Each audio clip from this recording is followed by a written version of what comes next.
Chair Cooney, we're on the air whenever you're ready to begin. Thank you, Mr. Villalobos. I will call the meeting of the Santa Barbara County Planning Commission to order and begin our meeting as always with the Pledge of Allegiance. If you'll please join me. I pledge allegiance to the flag of the United States of America and to the republic for which it stands, one nation, indivisible, with liberty and justice for all.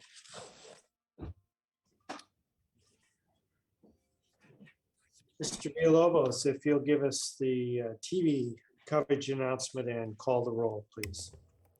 Yes, it'd be my pleasure. Good morning, everyone.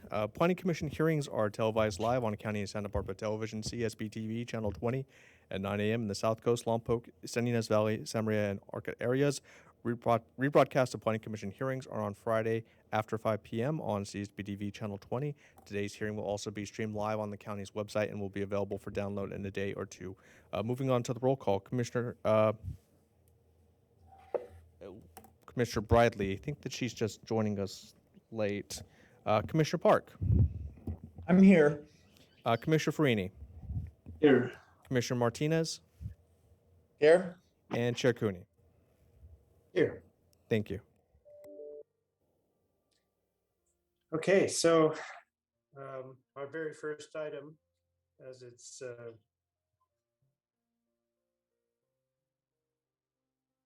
been the case circumstances of the COVID-19 state of emergency.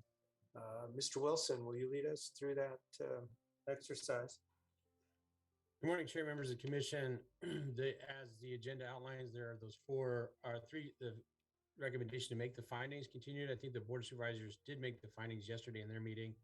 Staff continues to request that the Planning Commission make the findings and remain remote. Just as an aside or part of this, before you consider that, we are within the 30 days from the last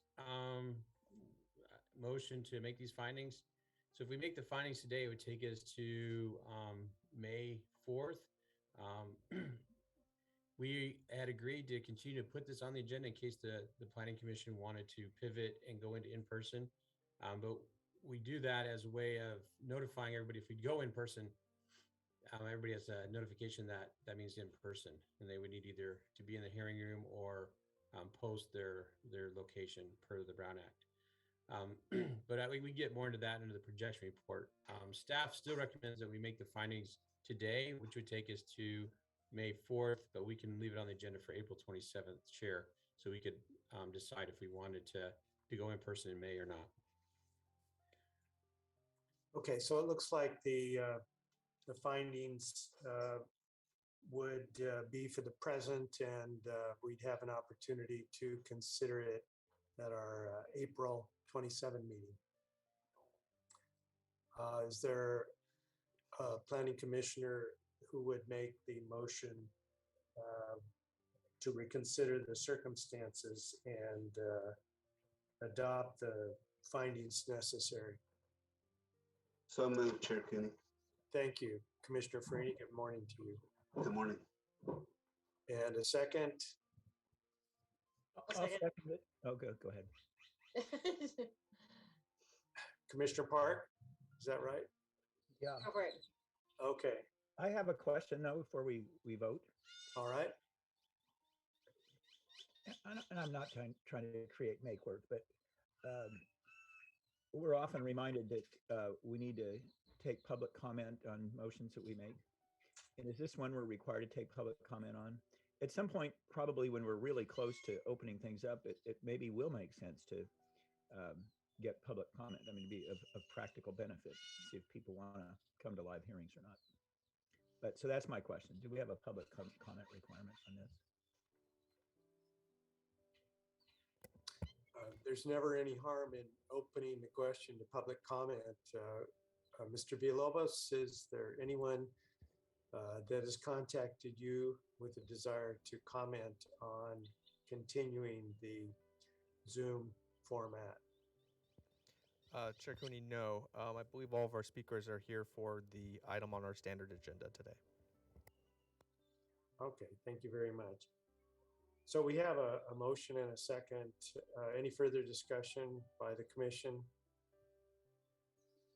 Good morning, Ms. Bridley. Aye. Okay, then we're ready for the roll call. Commissioner Bridley, Aye. Commissioner Park, Aye. Commissioner Farini, Aye. Commissioner Martinez, Aye. and Chair Cooney. Aye. Motion passes 5-0. Thank you, Mr. Villalobos. The agenda status report and projection report are next. Thank you, Mr. Chair. In regards to the status of our agenda, we have one item, which is the El Capitan site improvements. And staff and the applicant are ready and prepared to present on that today. I can move into the projection report, Mr. Chair, if you'd like. Please. Our next scheduled here, we had at our prior hearing canceled the hearing on April 13th. And so our next hearing after that will be on April 27th. There are 3 items listed on that. An appeal of a homestay, and then a appeal of a cannabis project located outside of or in the Lompoc area.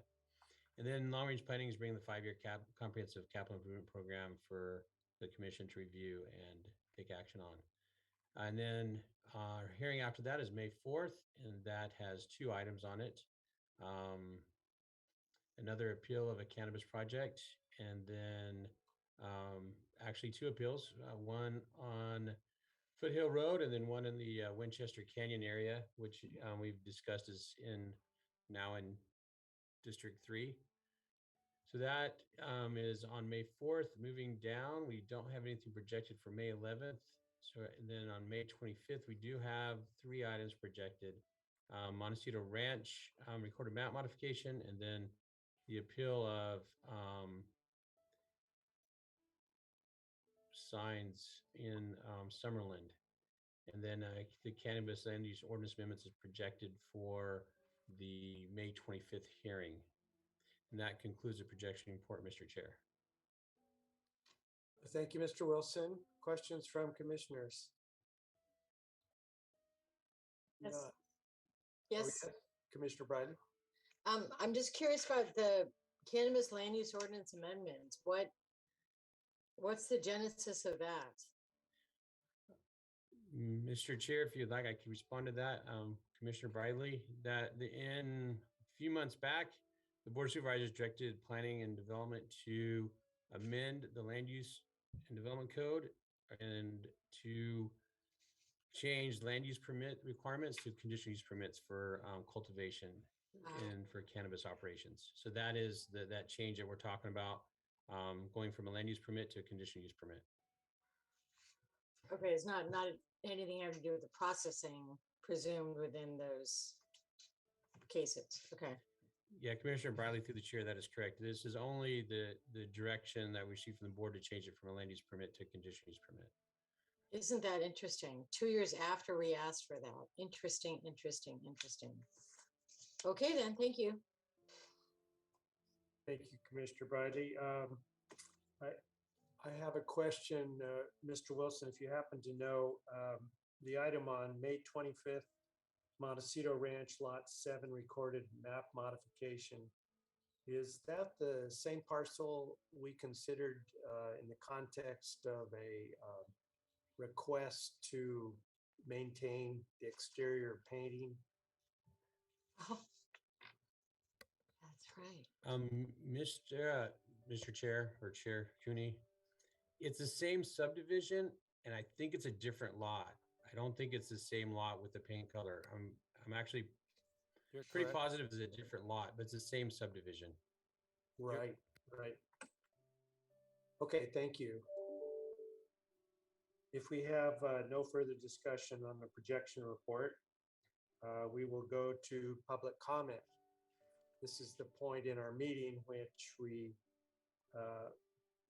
utilize to invite members of the public to comment on matters not on today's agenda. And Mr. Wilson, Mr. Villalobos keeps track of that pretty carefully. Are there any candidates for public speaker at this time? Again, Mr. Chair, I believe everyone is here to speak on our standard agenda, but again, I just want to offer the opportunity if anyone present would like to speak on anything not on today's agenda, just raise your virtual hand and I'll call on you. And I don't see any hands. Thank you, Mr. Villalobos. Let us know if you do in the future. Planning Commissioner informational reports. Do we have any today? I don't see any being flagged. So we'll go to the minutes. We have two sets of minutes to review today, both in March, the 2nd and the 9th. Mr. Chair, I apologize. I thought I saw Commissioner Park's hand up. Good for you. I am not seeing it on mine, but That's 'cause I lowered it. I lowered it after you moved on. okay. Commissioner Park, do you have a comment? I do. I want to report on something. I could do this at the director's report time, but it's probably better now because that's really more for questions. I want to report on something that I brought up in early December when we discussed, or I discussed a potential need to have a planning commission workshop hearing on the Ag Enterprise Ordinance before it went out for environmental review. And a lot of things happened since then. You may not be aware of that, but I had meetings with then Chair Farini and Director Plowman. And then Director Plowman came up to San Ynez Valley and had a several-hour meeting with a group of agricultural landowners that went really, really well. That was December 16. And then really over the holidays in January, our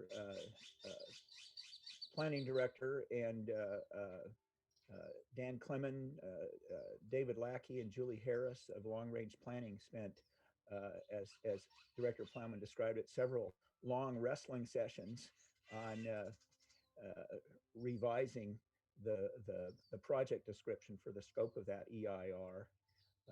And they did a really good job of that, made it much more comprehensive. That's important to us because it'll shorten the time that everyone spends to work on it later, and it'll mean that the environmental review is fully adequate for the scope of things that people would want. I went over it privately with Director Plowman just to offer some thoughts on things I had heard, and the thing went out for its NOP in March. I think the 30 days is just about up. The reception from the landowner community was extremely positive. I met with a large group about a week or two ago. We went through it very thoroughly. It's got a lot of ingenious ideas in it. It's just going to be a much better product for us to be considering. And I think that this is all a testament to the leadership of Director Plowman. She just did a great job in seizing the reins and making sure this worked well. And I think there's a bigger picture here that I'm always aware of.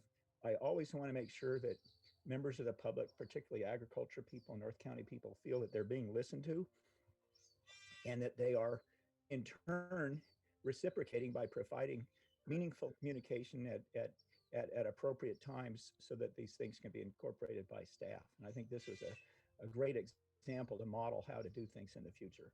So all the praise I could muster for Director Plowman on this. Thank you, Commissioner Park. I'm sure you speak for all of us in that regard.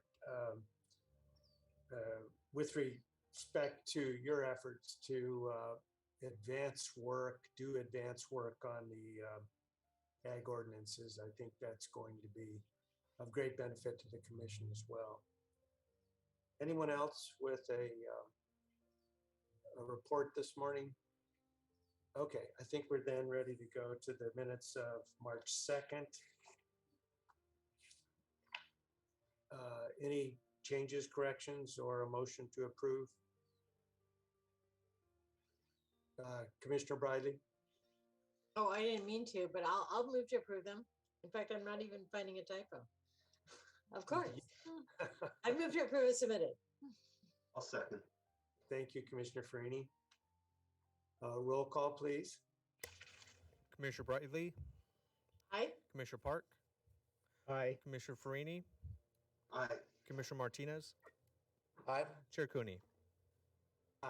Motion passes 5-0. Thank you, Mr. Villalobos. March 9 was the next set of minutes presented to us this morning. Anyone have comments, changes, or a motion to approve these?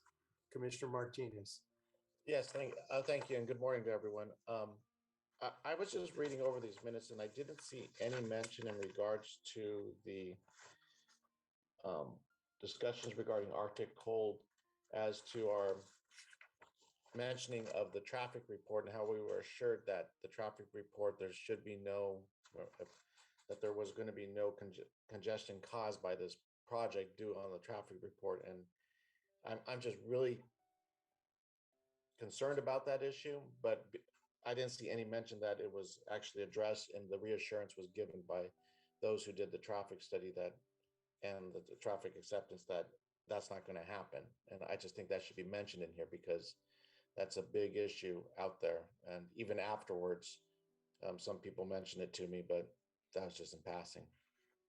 I was going to ask if that could be included within the minutes that we did address the traffic and it was reaffirmed. If that comment be made. Thank you.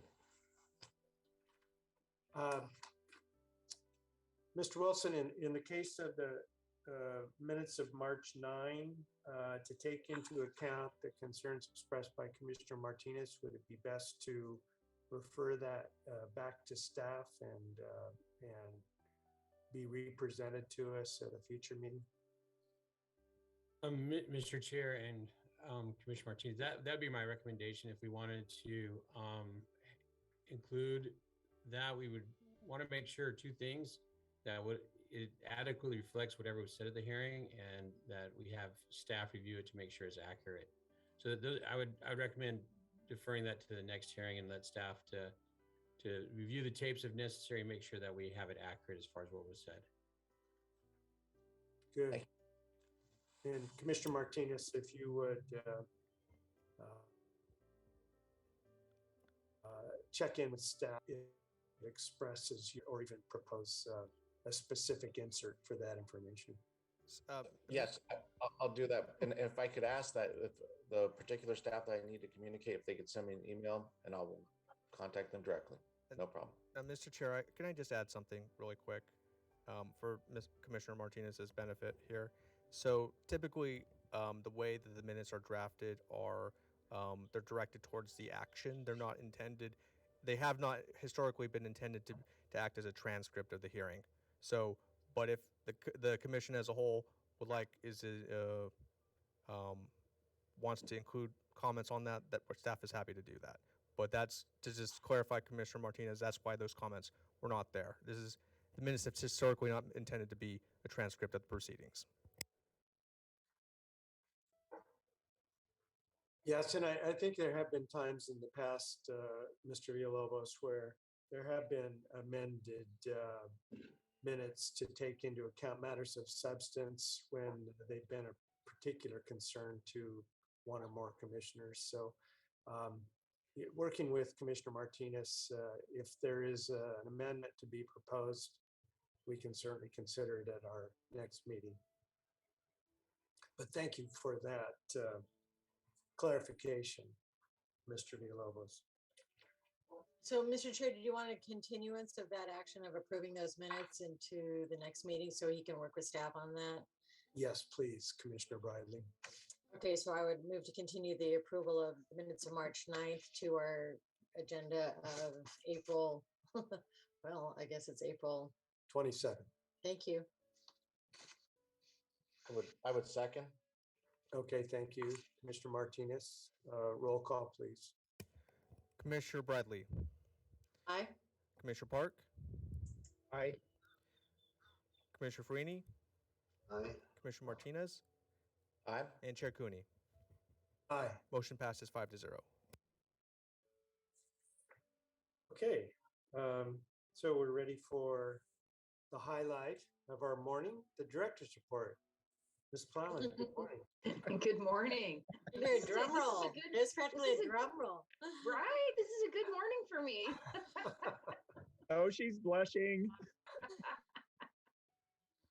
I do really want to thank Commissioner Park for his remarks and also thank him for putting the effort and taking the time to work with us closely on it so we could make sure we hit the mark with our revisions.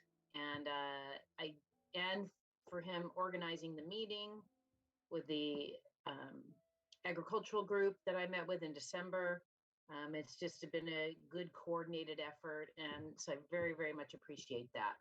It's good to have an ambassador out in that community, helping helping us navigate and helping to explain some of what's happening in the process. So, my thanks and appreciation to Commissioner Park. So I just have a few items today in the director's report. Regarding the our response to the change in how COVID is waning, and with our fingers crossed, we are going to be moving to some in-person counter hours. So we are still going to be doing appointments, and then we will have a set number of hours where people can come in person if they need assistance that way. We're still going to be accepting everything online the way we have been. We have found that most people are taking advantage of that rather than coming into the office, but there are people that still want to come in occasionally, and they have come in, and when they don't have an appointment, we try and help them at an appointment if we have all of our staff busy. So we will be transitioning probably in the next couple of weeks to have some of those in-person hours. And then that will be posted on our website, when those hours are occurring, appointments versus in-person. I mean, the appointments can be in person too, but I mean walk-ins is what I mean.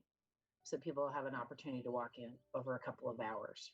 And I believe it's, Mr. Wilson, is that in the afternoon or the morning that's going to be permitted? Director Plowman and through the commission, I think we're still working on setting those hours between whether it be morning or afternoon. We hope to have that finalized by the end of this week, and then we'll publish that. So it'll be appointments in one, either in the morning or afternoon, and then walk-ins at the other alternate time. And I wanted to just keep the commission apprised of the 2 Brown Act bills that are moving through. I've been working with our lobbyist, Cliff Berg, just to monitor those. There are 2 moving through that would allow for some members of the commission to be remote without having to post their address. So I will keep you apprised that there isn't any new information that I have today. I'm just monitoring it. I also wanted to report that the board took action yesterday on the Hacienda Amador homestay permit that had been appealed to the board, and the board approved the homestay permit with a 4-to-1 vote yesterday. Really? Yes. Hmm. Yes. And then next week we have our budget hearings. So we will be at the Board of Supervisors on Tuesday, the 12th, and we are the second functional group that'll be going. So I expect we'll probably be in the afternoon if you're interested in watching that. We had planned to go to the board with our work program for long-range planning on the 5th, which was yesterday. But we're having to make some adjustments to our resource allocation. So we are going to be going to the board on the 3rd of May. So if you're interested in watching that, that is the current plan that we have. And after we reassess and reallocate, I can certainly report back to the commission on what changes have been made in the work program to accommodate some scheduling issues. And I can do that in the director's report. In terms of future board items, we have the Orcutt gas station also going on the 3rd of May, that appeal. And then We have a couple of appeals on the 17th of, I'm sorry, we have Key Site 3 on May 10th. That's going back to the board for, that had been continued at the board. And then on the 17th, we have 3 items. We have 2 appeals. One is an appeal of a single family home and the other is an appeal of an ADU. And then we have Santa Barbara Ranch, which is the development up on the Gaviota coast. We have a development agreement that we have to find the developer to be in compliance with.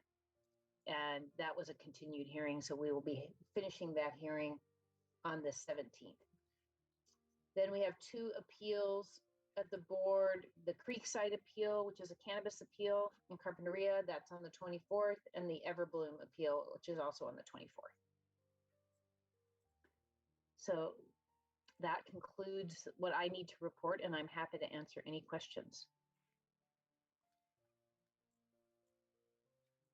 Ms. Plowman, I wonder if you could just share with the commission a couple of your long-range observations regarding the commission's workload in the coming weeks. Sure. I know that it's a little bit light in April, but it is been reported to me that there'll be numerous items that will be coming in May. And so there's, it just depends on the timing of when applicants respond and when staff reports can get prepared. So there's a lot of things that need to line up for the staff to be able to schedule an item on the Planning Commission's agenda. And it just so happened that there was a kind of a gap in time where things weren't coming together with all of those items. And so there's this lull that we're seeing in April, and Secretary Wilson can certainly reflect on that as well. But I've been informed that there's going to be more activity and more items on the agenda in May. Secretary Wilson, is that a fair representation? Mr. Chair and Judge Plowman, that is my understanding as well. We've been balancing taking numerous appeals to the board, and which is staffing allocation, being able to balance going to the board and Planning Commission. So my understanding is there's going to be another wave of applications coming through the Planning Commission in May and June. So I anticipate hearings to start filling up again. Okay, thank you, Ms. Plowman and Mr. Wilson. Any questions from commissioners before we leave our directors, secretary? Not seeing it.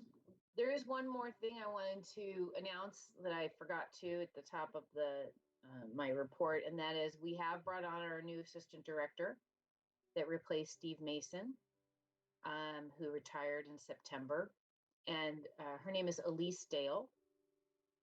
She has worked in the planning field for well over 30 years in Santa Barbara County, and in fact, she worked for the county for a number of years in various capacities. And she was at one time the administrative deputy for the division, and then has also done consulting for us over the years. So we're very happy to have her back on board. She started yesterday, and so you may be seeing her when we're all in person and back in the halls. Great. And that's all. Thank you, Ms. Plowman. Thank you. Have a good meeting. Thank you. Oh, it looks like, is there a hand up from Commissioner Park? There is. I just want to make a request of you and also of County Council. You have some new hires, and this is an example of that. And if you could just find time in a report or sometime, take a few minutes and just describe to us how the department is kind of organized at the management level, and who's who and what they're doing. That would help me out, just because I'm getting old and forget things.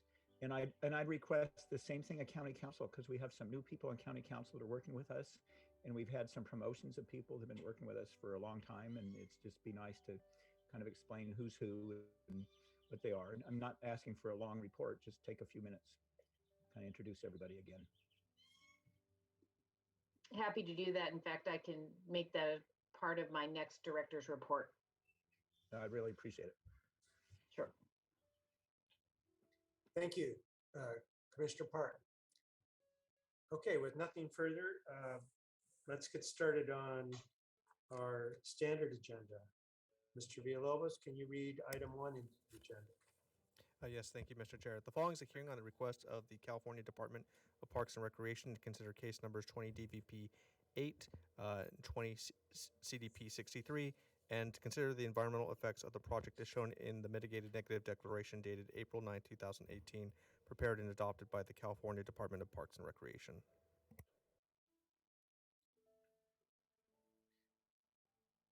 Let's start with any ex parte communications that commissioners would like to report. Commissioner Park? Yeah, this will be a little disorganized. I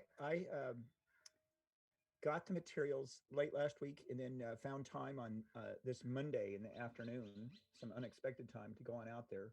So I drove out to the site and I received a call just as I was leaving from someone at the Gaviota Coastal Conservancy, and I forgot who it was. I forgot her name, but anyway, when I got there, I encountered two people that were very helpful to me.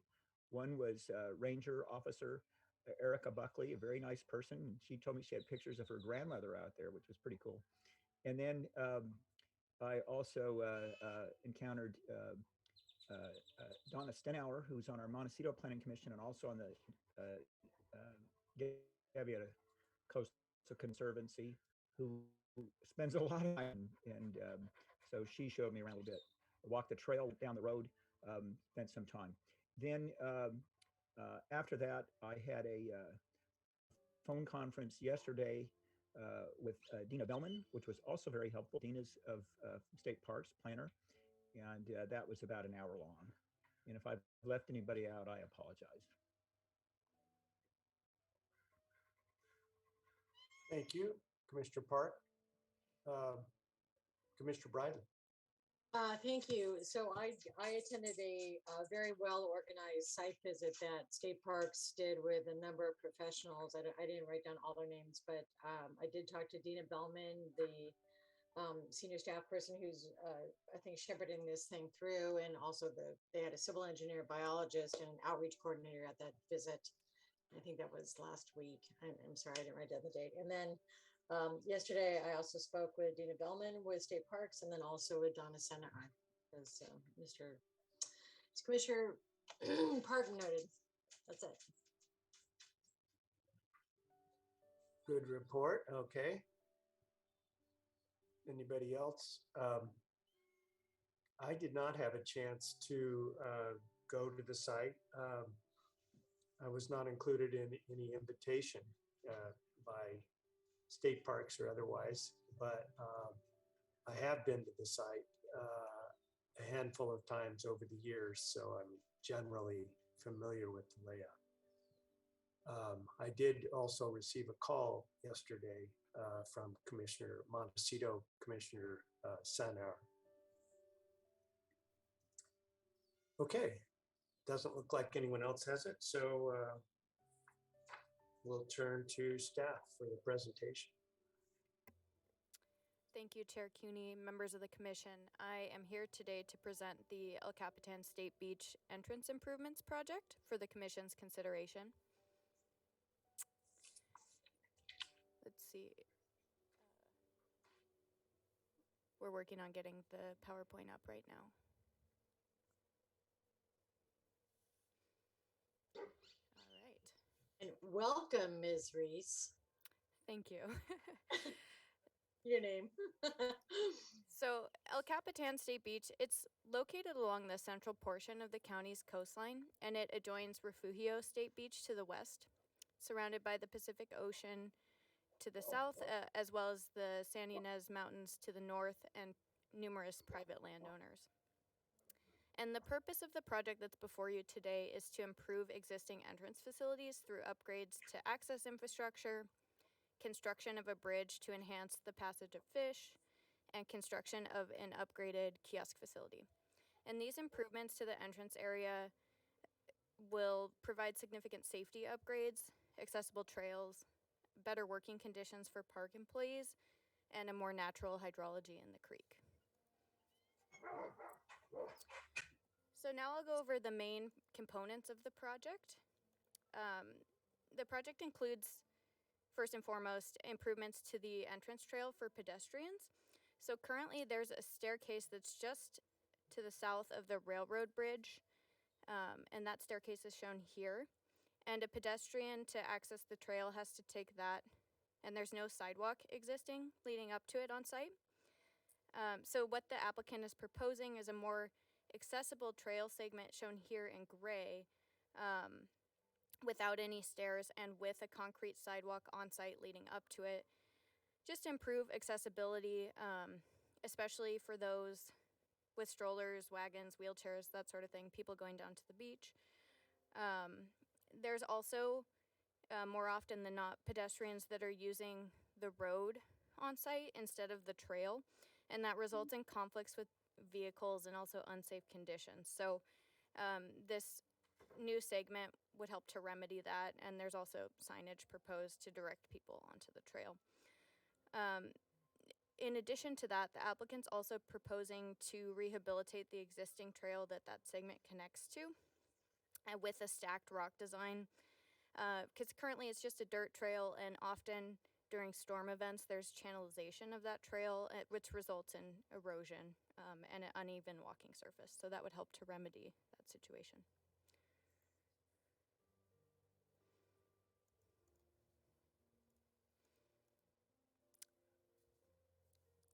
And the existing entrance road to El Capitan State Beach will also be widened and improved along several locations of its 1,500-foot length. And that's in order to better accommodate cyclists, larger vehicles, and emergency vehicles. It'll also include a second lane. Let me show you with the laser pointer. A second lane for the entry as you get closer to the kiosk, to help reduce road backup during busy season, as well as wait times for the day use visitors, with the least impact to habitat and individual trees possible. So as discussed in the staff report, the applicant, they placed the road widening section on the side of the road as you go down it, on the side that would essentially impact the least amount of habitat and individual trees, as well as result in the least possible grading and retaining wall installation. And the existing road, it also crosses over El Capitan Creek here. And there's an existing 40-foot long corrugated metal culvert that spans the creek, and it's damaged. And that results in essentially the alteration of flow of water here, and it's introducing erosion into the creek. So because of that introduced erosion, and also because it's undersized during the low and extremely high flows of the creek, it's presenting a barrier to passage of steelhead and other fish. So the applicant's proposal includes demolition of that culvert and a replacement of the culvert with an open channel fish-friendly bridge, and that would help to restore steelhead passage to approximately 4 miles of upstream habitat.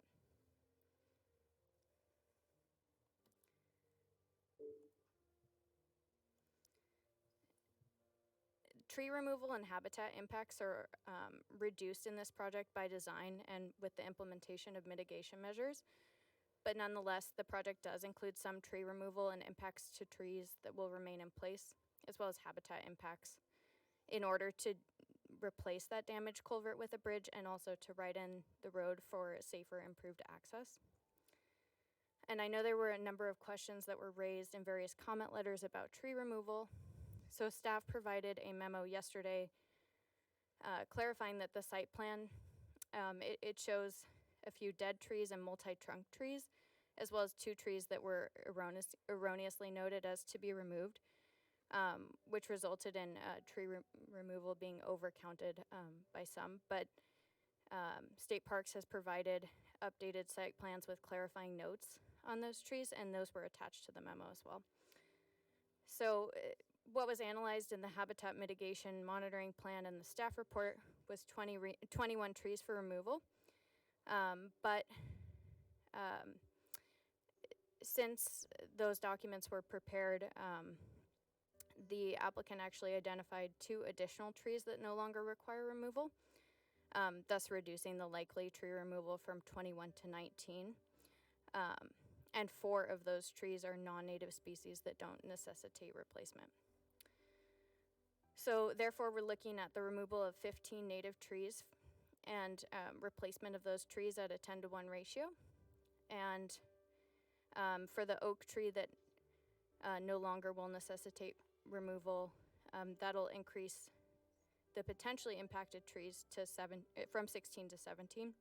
So when I say potentially impacted native trees, that means that there's potential encroachment into the critical root zone. But those trees would be replaced at a 10-to-1 and 3-to-1 ratio, depending on replacement size of the plant, just in case they don't survive. But they will be monitored for 5 years. And that all said, the applicant continues to propose a total of 225 replacement trees, even though the ultimate number of anticipated tree removals has been reduced. So in addition to the mitigation for tree removal, the project also includes restoration of temporary impacts to habitat at the project site in place. And the project will also permanently impact approximately a half-acre combined of sycamore oak riparian woodland and coast live oak woodland, and that'll be restored at a 3-to-1 ratio consistent with the Gaviota Coast Plan. And lastly, the project involves removal of the current entrance kiosk and office buildings and replacement of those buildings with a single structure located in approximately the same location. And this is a rendering of that proposed building. There's a net increase in structural development of approximately 100 square feet to accommodate an accessible restroom and improve working conditions for the employees there. So as is discussed in the docketed staff report, the proposed entrance improvements are consistent with all the applicable policies and revisions of the comprehensive plan, including the coastal land use plan and the Gaviota Coast Plan, and with all requirements of the Article 2 coastal zoning ordinance. And the staff report particularly focuses on analysis of policy consistency for aesthetics, biological resources, water quality, and grading and erosion control, as well as coastal access. The environmental impacts for the project were analyzed in an MND that was prepared by State Parks, who's the lead agency for the project. And they adopted a final MND on April 9th, 2018. It identified potentially significant impacts to aesthetics, biological resources, geology and soils, land use and planning, noise, recreation, and utilities and service systems. And the MND also included the application of mitigation measures to reduce all of those potentially significant impacts to a less than significant level. There were also various avoidance and minimization measures that were included in other environmental factor areas where impacts were already anticipated to be less than significant. And that 2018 MND with all of those discussed measures is included as attachment C to the staff report.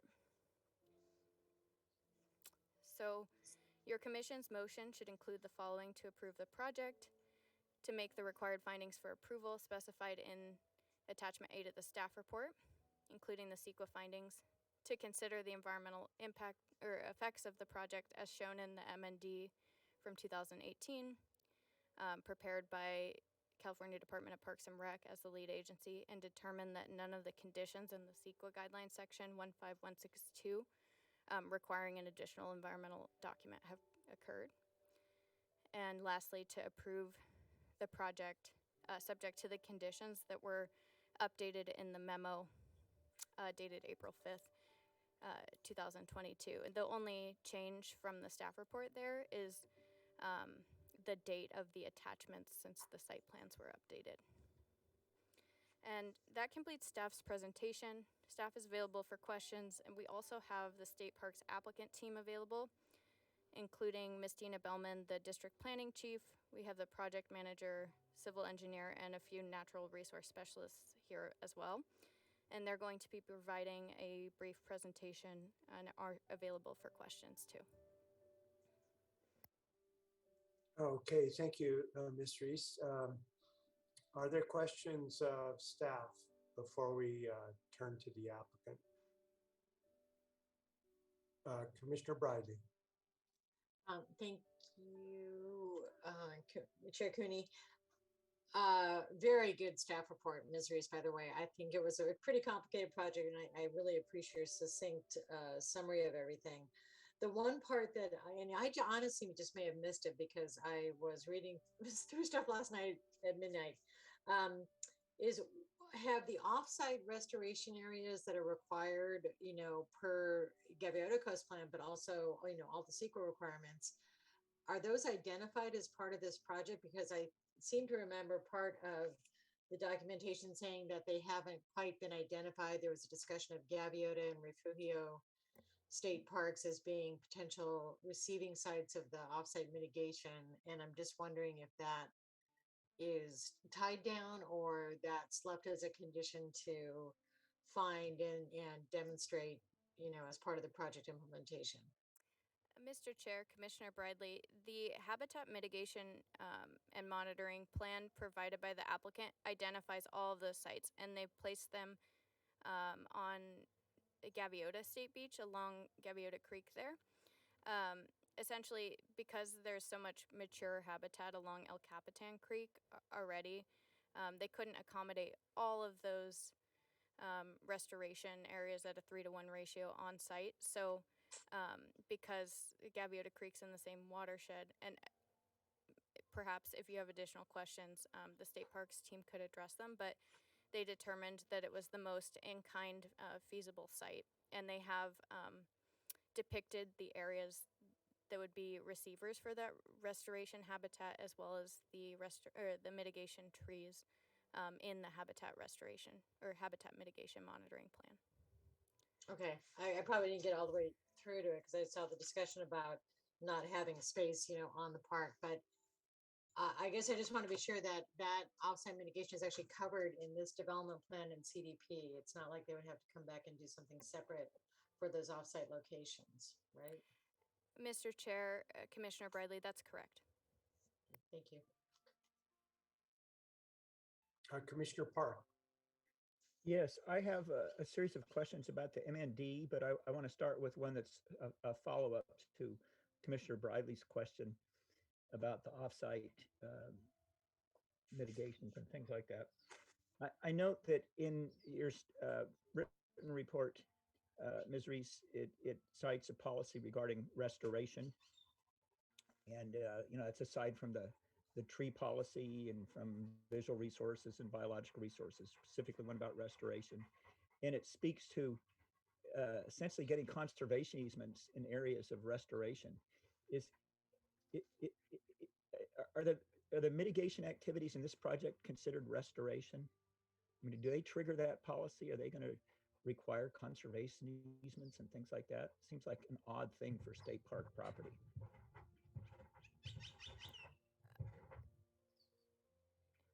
Mr. Chair, Commissioner Park, are you referring to language in the MND about conservation easements or about a specific policy in a regulatory document?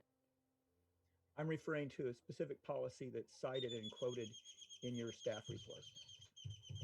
And when you get to your, when you have your table in the staff report of policies, it's in the left-hand column, and then kind of a response in the right-hand column. It cites a policy about trees and moves on to biological resources, and it moves on to restoration. And that's what I'm referring to.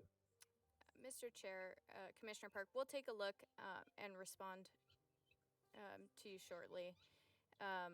There is. Okay, If so it's, let me move on to my MND question. On the MND, if, if this was a private project, you know, let's say somebody wanted to do an RV resort kind of thing, or private campground on the beach, then who would be the lead agency?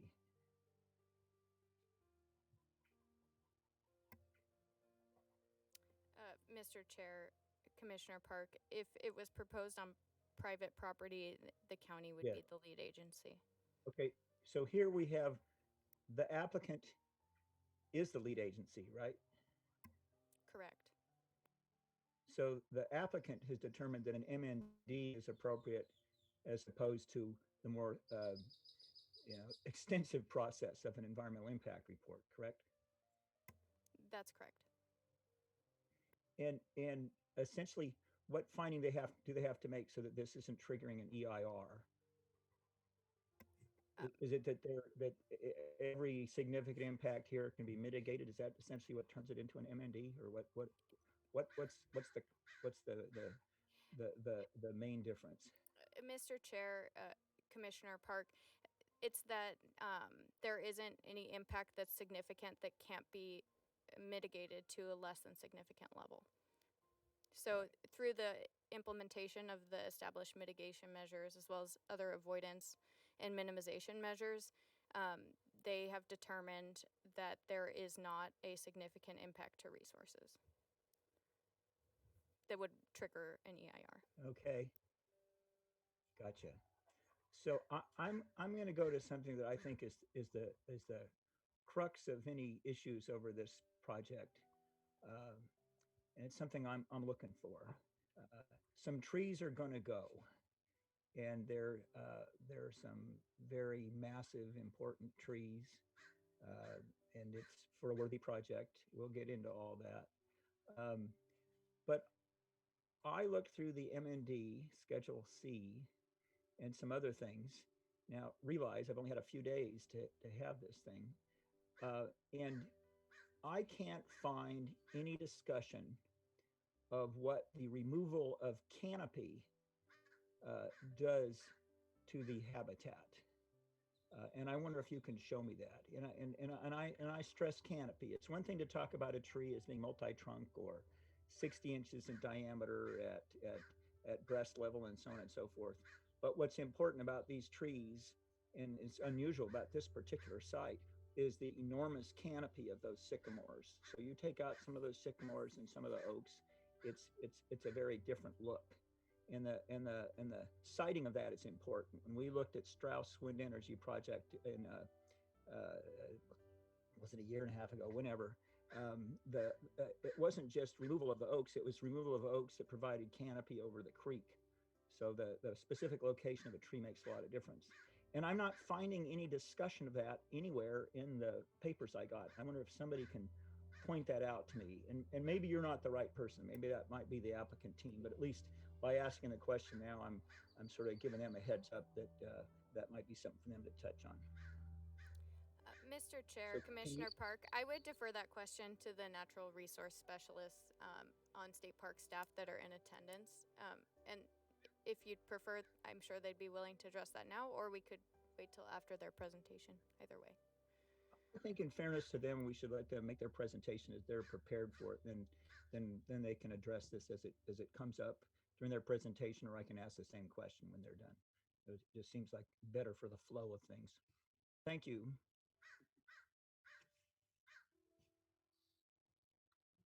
Mr. Park, Commissioner Park, are you finished for the time being with your questions? I am. And I'm just as I'm finishing. I think I misstated myself a little bit. When I said the crux of the issue is, it's not just the canopy. It's really from a regulatory point of view. Are we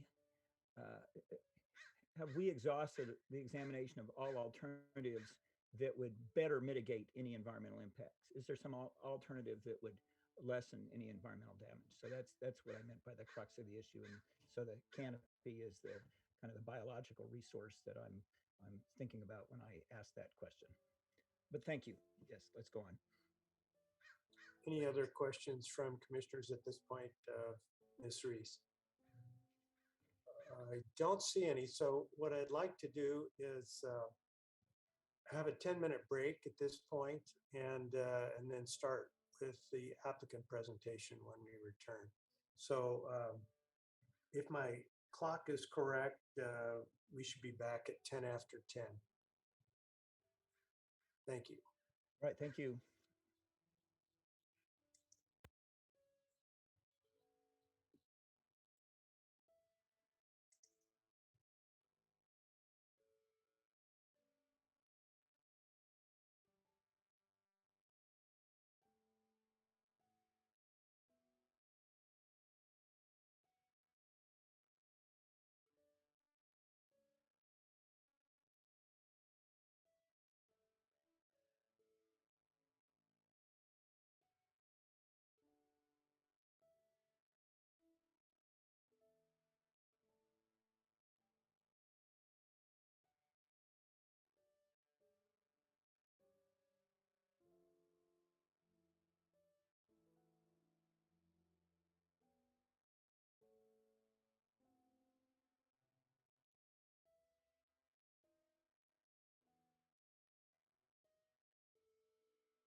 Well, we're back on the air whenever you're ready to resume. We are ready. All are present. We're back on the record, and we have concluded our initial staff report and questions of staff. So we'll now turn to the applicant, who will start us off there.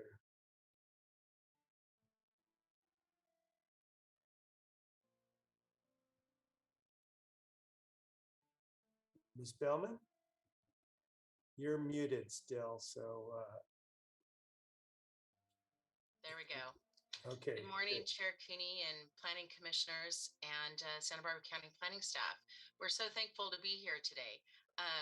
We'll go ahead and get started on our presentation to keep this moving quickly. There we go.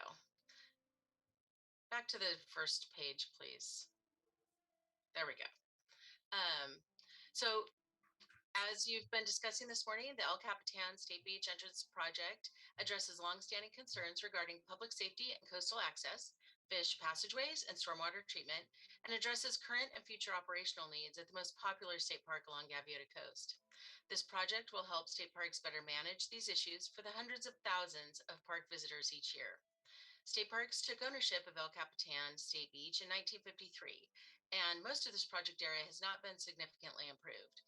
While the park's popularity has grown and development has increased around the park, thus resulting in cars being queued all the way to the highway off-ramp during peak summer months at campsite check-in, and more pedestrians entering the park, carting their day-use recreational equipment past large RVs on the road. In fiscal year 2021, the park experienced an increase of over 100,000 additional visitors compared to the prior year. Recreational trend data indicates that we'll continue to see this increased visitation.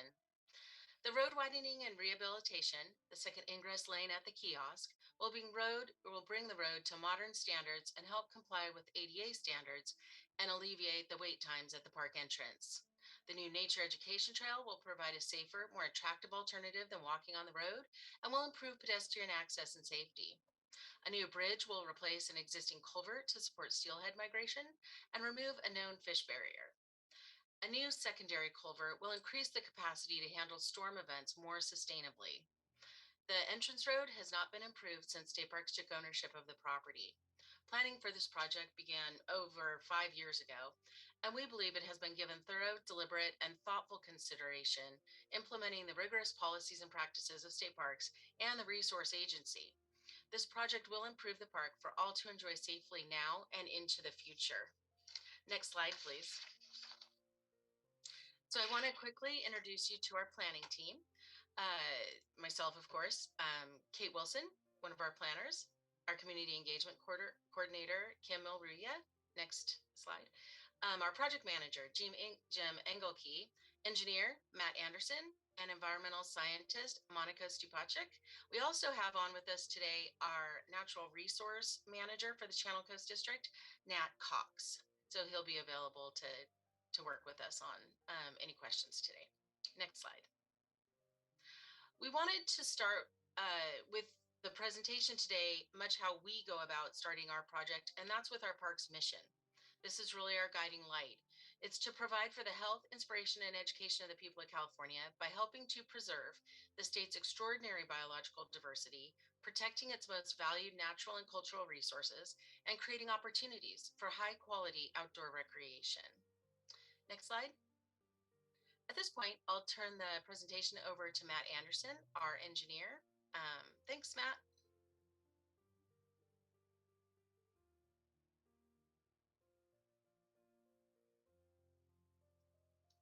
Is he online? There we go. You're muted.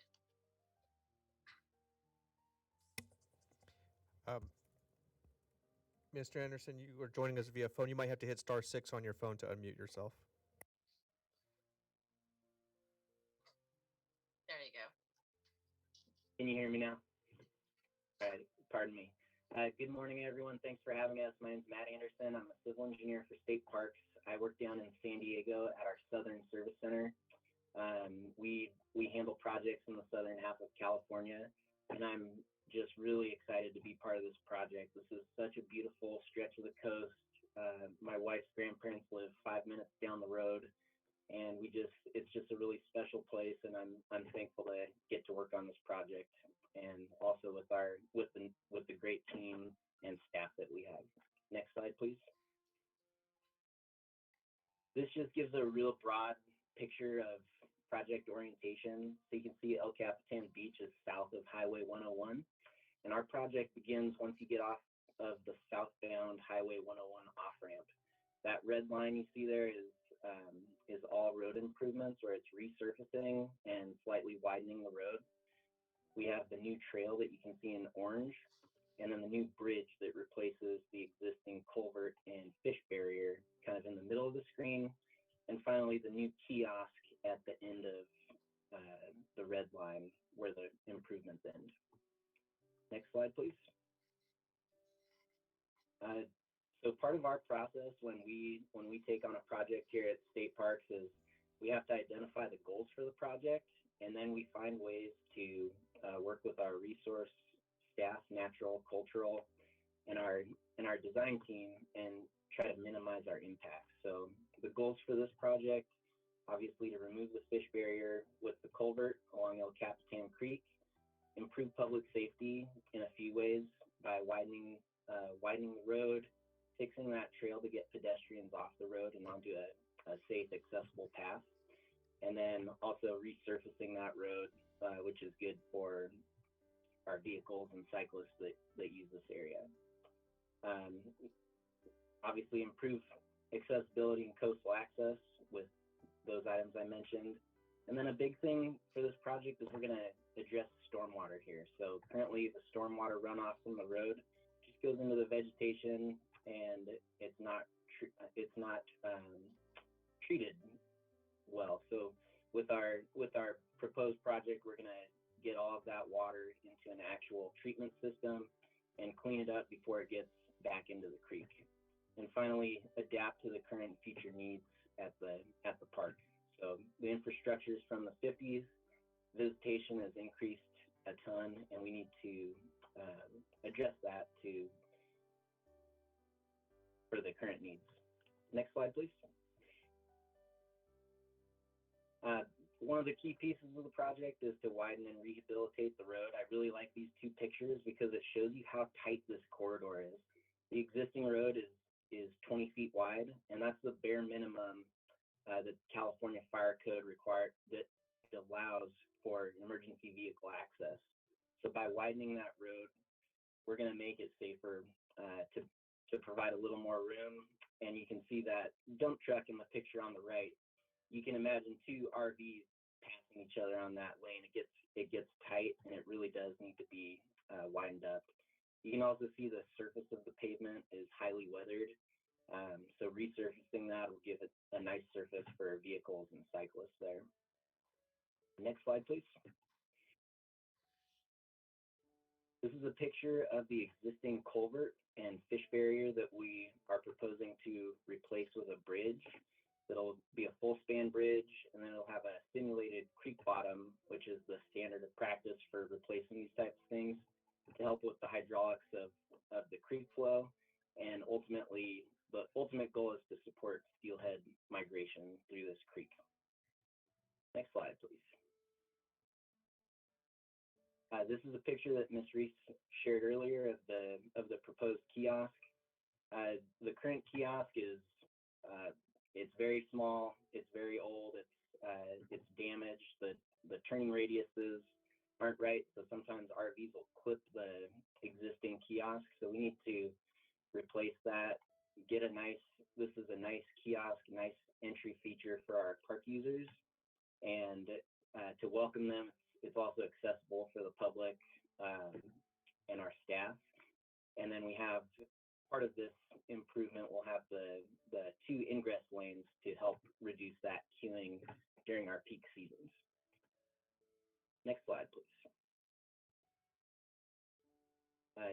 Ms. Reese also did a good job talking about the trail rehabilitation, but this is a picture of a portion of the trail that's Most of this trail has become entrenched through stormwater channelizing in there and continuing to erode it. So this is what we would consider an unsustainable trail right now because of that erosion that's occurred in there. So a big piece of this project is to rehabilitate the trail, actually do a sustainable trail design that's going to last for ages. A little further down, closer to the beach, we actually did a similar trail rehabilitation for a nature trail in the last 10 years, and it's performed really well, and we want to do the same thing here. One other thing that was mentioned is we're also taking this as an opportunity to put in some interpretive elements along the trail to kind of show off some of the great resources that we have at this park. Next slide. To summarize the project components, we'll be slightly widening the road, rehabilitate the existing pavement to give it a nice wearing surface for vehicles and cyclists, construct a new bridge to get rid of the existing fish barrier, increase capacity of flow in the secondary high flow channel of the creek, and that's undersized, so we're going to add a second culvert immediately adjacent to it to increase the capacity in that. Construct an accessible kiosk that's accessible for our staff and the public, and then have that second ingress lane to reduce queuing impacts. Rehabilitate the trail, and then of course treat stormwater runoff before it makes its way back into the creek. Next slide. One of the big things that we also have to consider on our coastal projects is maintaining access to the coast during construction. So because we prepared a pedestrian access plan for what we're proposing during construction. Next slide, please. So once we replace that culvert in the middle of this entrance road, we're going to cut off access for pedestrians the way that they currently go. So we've proposed two different routes during construction, and it depends what activities are going on. The blue line uses the existing trail, and this would be the route for pedestrians when road work is being done. They'll walk down the existing trail, cross the entrance road, and then go up a maintenance vehicle road, and then they can get access to the coast that way. When trail work is being done, we would put the pedestrians onto the road. There would be no vehicles on the road other than construction equipment, but we'll have a fencing to separate pedestrians from any type of construction activities. They would cross the road and then go up the vehicle maintenance vehicle road out to the coast. So that's how we would like to address that. And that's all I have. Next is mitigation, and I'll turn it over to our natural resource specialist, Monica Stipacha. Thanks, Matt. I'm going to be addressing the mitigation proposed to address impacts from the project. Next slide, please. So our habitat mitigation and monitoring plan proposes planting of 225 trees, including primarily oaks and sycamores, as well as cottonwoods, walnuts, and willows. All plant material, including seed, container plants, and container trees, will be native and locally sourced. Next slide, please. In order to address temporary impacts from construction activities, we will be revegetating 0.5 acres of coast live oak woodland and riparian sycamore woodland within the project area, which will include hydroseeding, container plantings, and willow cuttings. In order to address permanent impacts from the project site, we'll be restoring 1.7 acres of coast live oak woodland and riparian sycamore woodland. This will consist of tree and container plantings within the El Capitan State Beach Campground, at El Capitan State Beach north of Highway 101, and in Gaviota State Park in riparian areas. And before moving on to our next topic, I'd also like to note how we have worked to minimize impacts to resources from project design and during construction. During design, we have worked to reduce impacts to trees and vegetation by alternating widening of the road on different sides of the road, as Matt has already mentioned. And over time, we've also reduced widening of the road and reduced the length of the second entrance lane. Lastly, we sited the new trail entrance in an area where no trees would need to be removed. And then during construction, we will have a constraints and mitigation specification with measures to avoid and minimize impacts to natural and cultural resources during construction, including having biological, cultural, and Native American monitors present during ground disturbing activities. We will also have a tree protection specification with measures to protect and minimize impacts to trees during construction, such as having an arborist and monitoring any tree or vegetation removal. I'll now pass it off to Jim.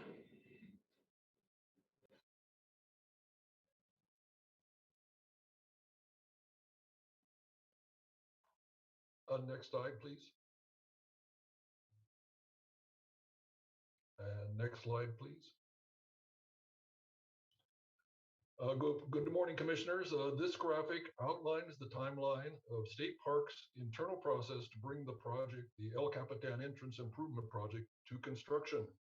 First, I'm happy to announce that we have received Department of Finance approval to proceed to bid. And over the next 30 days, we'll be advertising the project, conducting on-site job showing for potential bidders, review the bidder questions that arise and issue addendum as needed, receive bids and analyze for correctness, and finally issue a notice of pending award.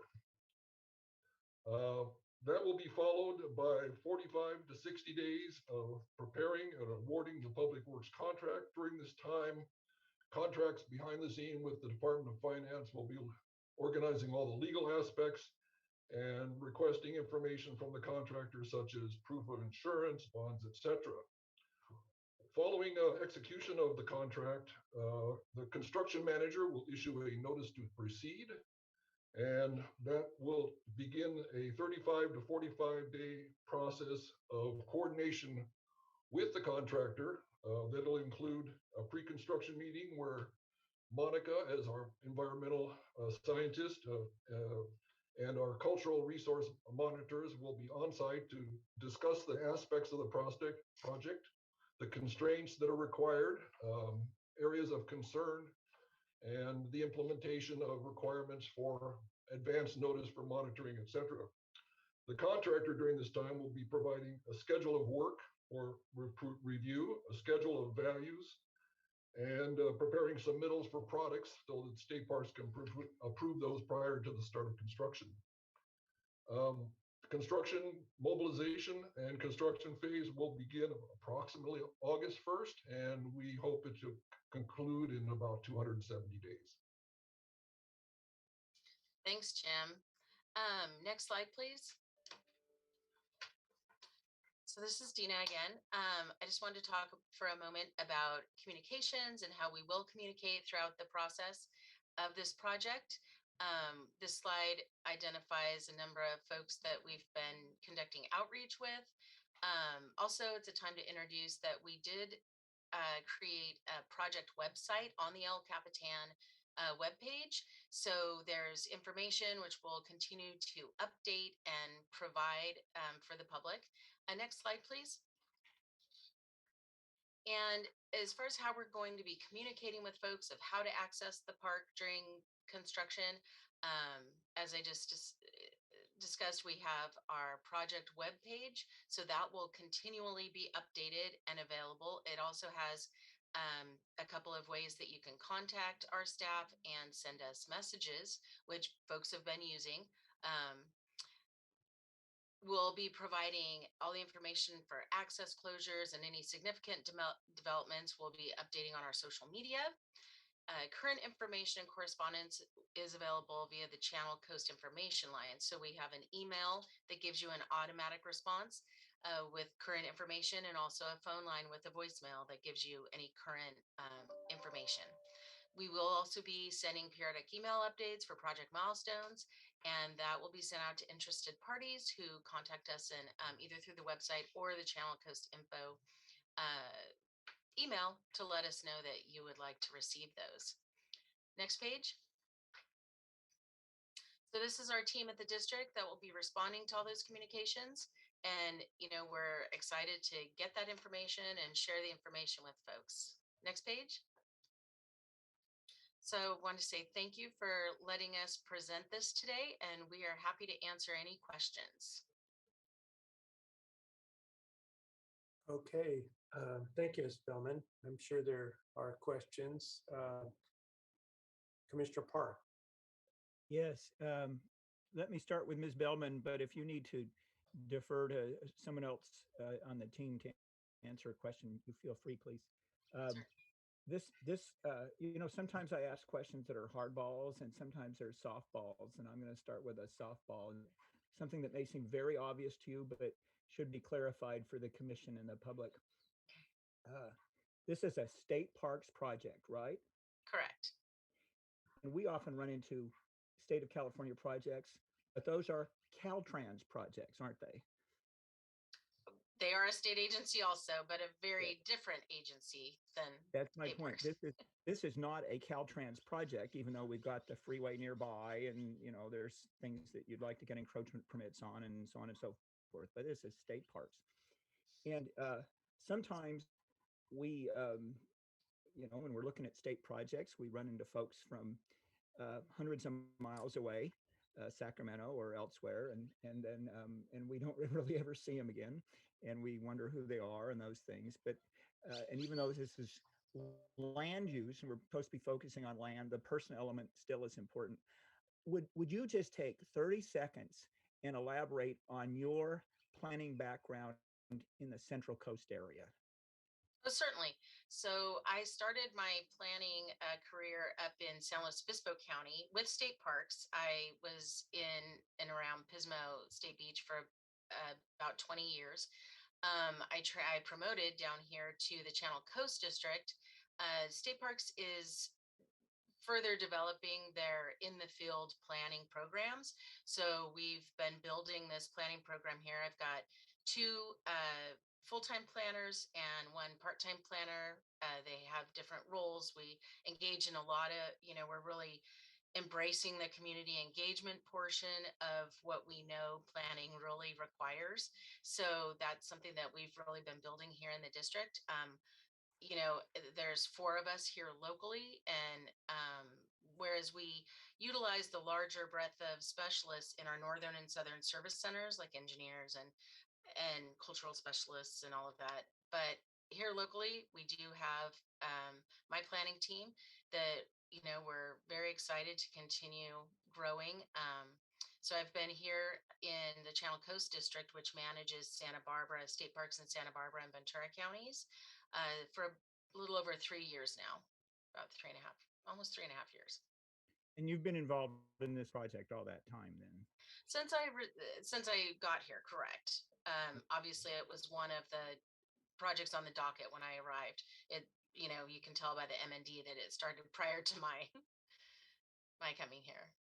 So just another general question, and it may sound a little facetious, but maybe there's a kernel of truth in it, is sometimes when we're dealing with Caltrans project, it kind of feels like we have a very limited time to approve and deal with it. And then we're told, that there's billions of dollars pending and we better act within the next 30 days or lose all that funding and so on and so forth. And it just creates a certain mood. Here, are you about to lose a funding source if this is not immediately approved? So you're setting me up to say yes. We do have one grant that for the bridge that is on a pretty short time frame. That's a grant with CDFW. So yes, but more than that, the timeline that Jim discussed is really about accommodating conditions that come with Fish and Wildlife grants and permits. So we're going to be doing creek restoration and that bridge. So that really requires us to be in the creek at certain times of the year. So I would say more than funding is that we need to accommodate that time period. Now the MND is about 3 years old, and there was some period of time where there was a funding issue and you kind of suspended operations for a bit on this project. Is that fair statement? Well, I would say COVID / yeah, redefining some of our funding sources, and a lot of that, when myself and our new district superintendent arrived here 3 years ago, we really wanted to take a larger look at the trail and identify something that was going to be a little more robust than what had originally been thought, because we really took a hard look at the numbers of people of pedestrians that were coming into the park. So the funding source for the trail is something that we needed to seek, and our project manager was able to find that funding through a nature education source. So that was something that we brought forward and we're able to sustain now this better trail system. So, And that's a good segue into my questions on the trail. Uh, the, Probably the primary users of the trail are members of the public that are coming out of the private campground and the RV park that are on the other side of the freeway, right? agreed. Right. I mean, they're not staying in your park, but they're your public because they're coming in there like anyone else would come in. Correct. And There, for but those, they're not driving cars, so that's a good thing. true. Yeah, we do have a large day use lot for folks that are coming between parks and from out of the area. But for our neighbors in the private campgrounds, they predominantly walk or, maybe borrow bicycles from them. But really, the majority of them are walking because they have equipment that they're bringing in. And a concern of yours is that, if they're walking with a wheeled cart, a wheel a baby A carrier wagon.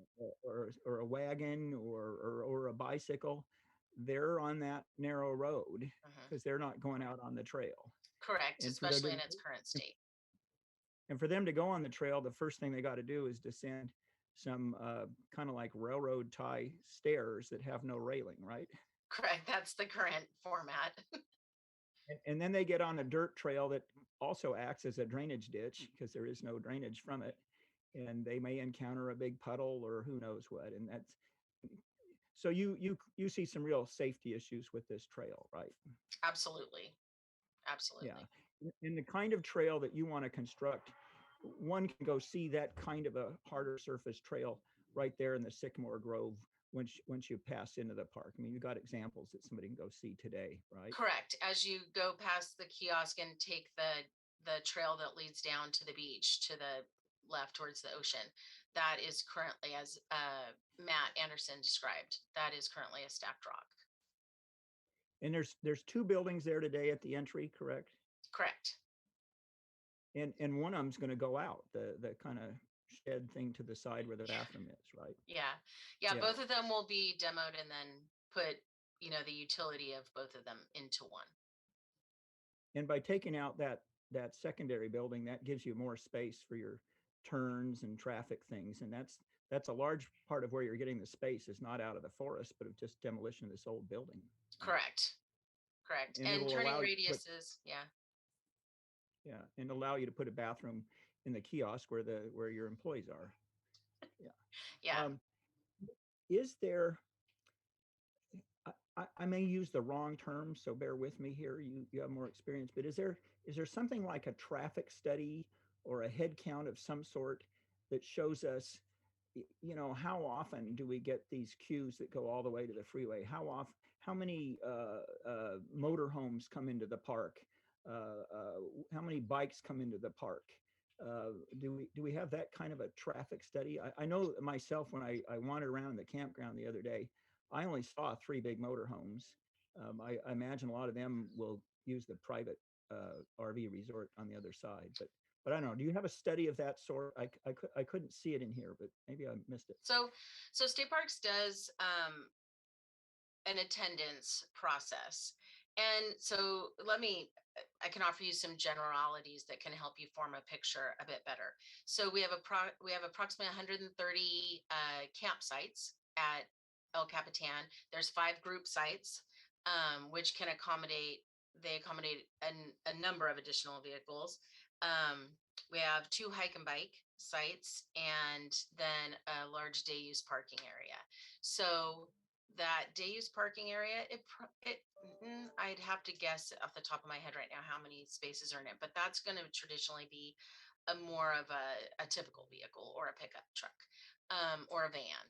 And then we do have a lot of large RVs going into the park to camp. So that's just the way of camping today. That's the more modern, is either a large trailer or a motorhome. You see a lot of them trying to make that turn there at the entry. Now, timing during a day is a big thing with camping. So we allow campers to check in at 2 o'clock and they must check out by noon. So there's time frame in there for us to clean the camping areas, clean the restrooms, do all of that maintaining of the campground. So when you see vehicles queuing up, it's going to predominantly be in even in summer, but throughout the year, you'll see it more on like a Thursday afternoon, Friday afternoon, people coming in for the weekend, a Sunday afternoon for those that are swapping out for the week. So, it's going to be an afternoon time frame when you see the vehicles queuing up, because that's when more people are showing up to access their campsite, one of the 130 or group campsites. Cyclists, what I can tell you is that, like I said, we have 2 hike and bike sites, which can accommodate usually up to 5 hike and bike campers. That is something that happens along the Gaviota coast. People love to do that. So we do have hike and bike sites at the Gaviota Coast parks. However, that's a very minimal amount of our traffic on the road compared to even folks at the adjoining campgrounds that borrow a bicycle to come across. Or sometimes we have some of the surfers will have their equipment attached to their bike and they'll cycle into the day use parking lot to surf for a bit. So those, if needed, they can get off their bike and walk on the trail will be wide enough that it could accommodate them if the road, becomes really impacted. Um, However, that's really a minimal amount of our traffic compared to pedestrians and vehicles. Well, I appreciate your anecdotal observations, and I'm sure they're as accurate as they could be.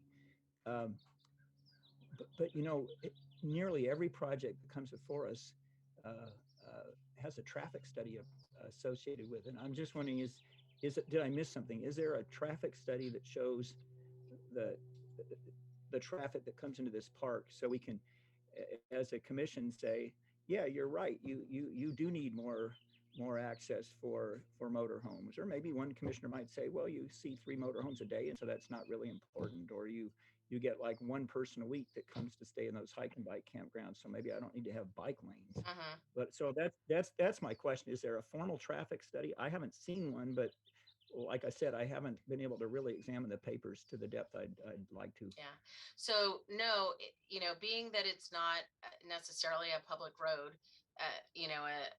a widely traversed public road or Caltrans property, an actual traffic study was not conducted. We tend to do that more by the attendance numbers. So how many people are coming into the park? We know that those are visitors that are in a vehicle of whatever sort. So you're right, it doesn't identify how many of those are 40-foot motorhomes, how many are 30-foot trailers with a 20-foot truck. It doesn't separate it like that, but we do know what the numbers are coming in and out of the park each day. So you're correct in that it is calculated differently, but those are, through our operations, that's how we identify the number of folks coming in and out of it. And do they separate between types of vehicles that are being brought in? No. No, okay. It Now, separates so here's- between day use and camping. Right, but not between motorhome, fifth wheel trailer, No. travel trailer, No, it does not. van life, all those things. Okay, so another thing that just struck my mind, and I think it's kind of related to this, is we've been talking about ingress all day, and haven't spent a whole lot of time talking about exiting from the park up this road. When I look at the slide that was part of the presentation, I think it was entitled Pedestrian Improvements or something, but it had sort of a map of all your roads off to the west, and it showed me something that I noticed the other day when I was driving there. I don't see any emergency exits out of the park other than this road. Are there emergency exits somehow that were if a fire swept in or something that happens, people could get out on 101 from, the west end where all the campgrounds are? So not one that's necessarily open to the public. It's not one that the public could use every day, but there is a back entry onto what is actually the off ramp from the highway. And that is something that, we have residences at that park, and we also have our maintenance operations. So there is an access road that comes in a separate location, but it's not near that front entrance. So predominantly during any emergency, that is the main road that is used because it is the quickest and most efficient access to where the majority of people are. But there is an emergency access. There is an access that is, like I said, off the off ramp. Part of the reason why that is not open to the public is that it is even more limited in the width and height of the vegetation than the entrance road. And if you were to develop that as an alternative entry point, so you wouldn't have to do anything to develop this road or remove any trees, it would mean you're dealing with an entry, aside from those environmental challenges, that comes right off a freeway off ramp, right? It's not, I don't know that we could ever do that because of its location. And I might even say that, if we wanted to improve it in any way that was going to increase traffic, I'm not sure that would ever be approved because of its location. Okay, so here's my last thing, and it's kind of the most important one for me in making a decision on this project, is I want to see the minimum number of trees removed for these worthy purposes. And I look at the MND in the paperwork, and again, I apologize, I can't recite every paragraph, but I've looked pretty carefully. And I see an excellent discussion of the different species that are there and plants. I mean, it's almost, I'm going to keep it as a little reference work for myself when I go to the area. But I don't see a discussion of what it means to remove a sycamore or even an oak with these enormous canopies they have there that are so unusual. I don't see a discussion of what that environmental impact would be. And it leaves me a little wary about agreeing to an MND here and so forth. Can you point to me somewhere in these documents a discussion of what the impact is of the loss of canopy? I'm going to refer to Nat Cox. He's our natural and cultural specialist. And I don't know that the MND includes an actual discussion of that. After you brought it up earlier, I spoke with Monica Stupacek. So I can open it up to both of them. But I know that Nat is our district's manager for the natural and cultural programs. He also manages our tree safety program. So he really is our tree specialist within the district. So if I can put this over to Nat for a conversation about that would be great. And I don't mean to unwittingly limit it to just the MND. If that information is found in the biological resource report or something else where I've missed it, just let me know. But I'm kind of sensing I'm seeing an inventory of what's there without a discussion of that impact. But anyway, let's listen to Matt. Sure. Thank you for letting me speak on this. To your point, there will be some temporary loss of canopy from these removals. However, we would expect with the intact mature riparian canopy surrounding this, that adjacent mature trees would quickly infill that new habitat, that new light source. So you may have a temporary increase in light penetration right after removals, but you would expect those to quickly fill in by new growth with the adjacent trees that are not being impacted by the project. Hopefully that helps address your concern about the canopy loss. Well, I'm going to ask another question, then I'll shut up. Quickly, it meant different to me when I was 20 years old. Now I'm 68, and quickly I think of my lifetime, and maybe you think about that kind of thing too now. Neither of us are spring chickens. And when you say quickly, when you take out a tree that's got some of those have 60-foot canopies. You mean in a couple of months or a couple of years, or before you and I have grandchildren that are visiting the park, or what? So if you look at those individual trees, the canopies oftentimes are intertwined with each other. You have tree represents a specific portion of the canopy. There is interlacing. So you would see some addition of light. These trees are already on the edge of a road where there is already a little bit more light penetration, just because of the fact you have a 20-foot wide paved surface where obviously no trees can be growing. So there is a little bit of light penetration along that road already, just because of that. We're not introducing much more width at all, and there's a minimum amount of trees being taken out. My experience working, doing tree inspections in campgrounds, where I routinely inspect every tree every other year for safety, and I've had to remove trees that because of age and other health issues, and I've observed how the adjacent trees recover and fill in that canopy space rather quickly. This is one of the most precious resources for trees, is a light canopy for photosynthesis. So they're really good at striving for that light when it becomes available. So I would say, well, I hear what you're saying. Road.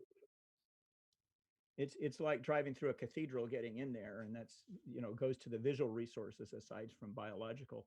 But you and I could have this conversation for hours, and I'd enjoy doing it with you someday. Sure.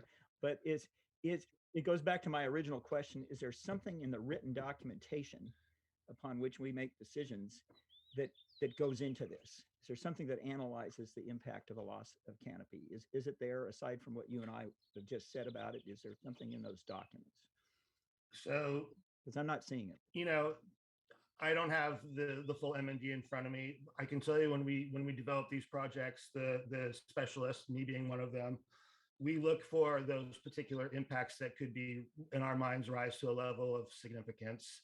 And looking at this project, the mature intact canopy in that section of the park, it did not seem to rise to that level of concern, other than the fact when you can take an analogy of the tree, the DBH, the diameter at breast height, and then from that you can infer what the value of that tree canopy would be for each species. So it's kind of a de facto way of identifying those effects by identifying the size of the trees, the type of tree you're removing, and therefore the associated canopy obviously does get removed with it. But again, the loss of the canopy did not rise to that level of needing a full analysis, especially since the number of trees being removed in comparison to the amount of trees on site, mature trees, was fairly small. Well, thank you. And Chair Cooney, I'm done with my questions for now, so I'm ready to move on. And thank you for giving me the time. You're welcome.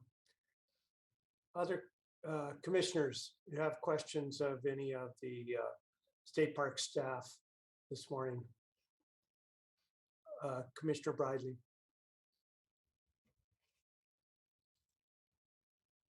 You're muted, Laura. Well, Commissioner Park covered about 4 of my 5 questions, so I'm glad that's out there. But one thing that I'm wondering if everybody on the commission would help is just in a very 10,000-foot level to explain how state parks approaches public improvements on your public land.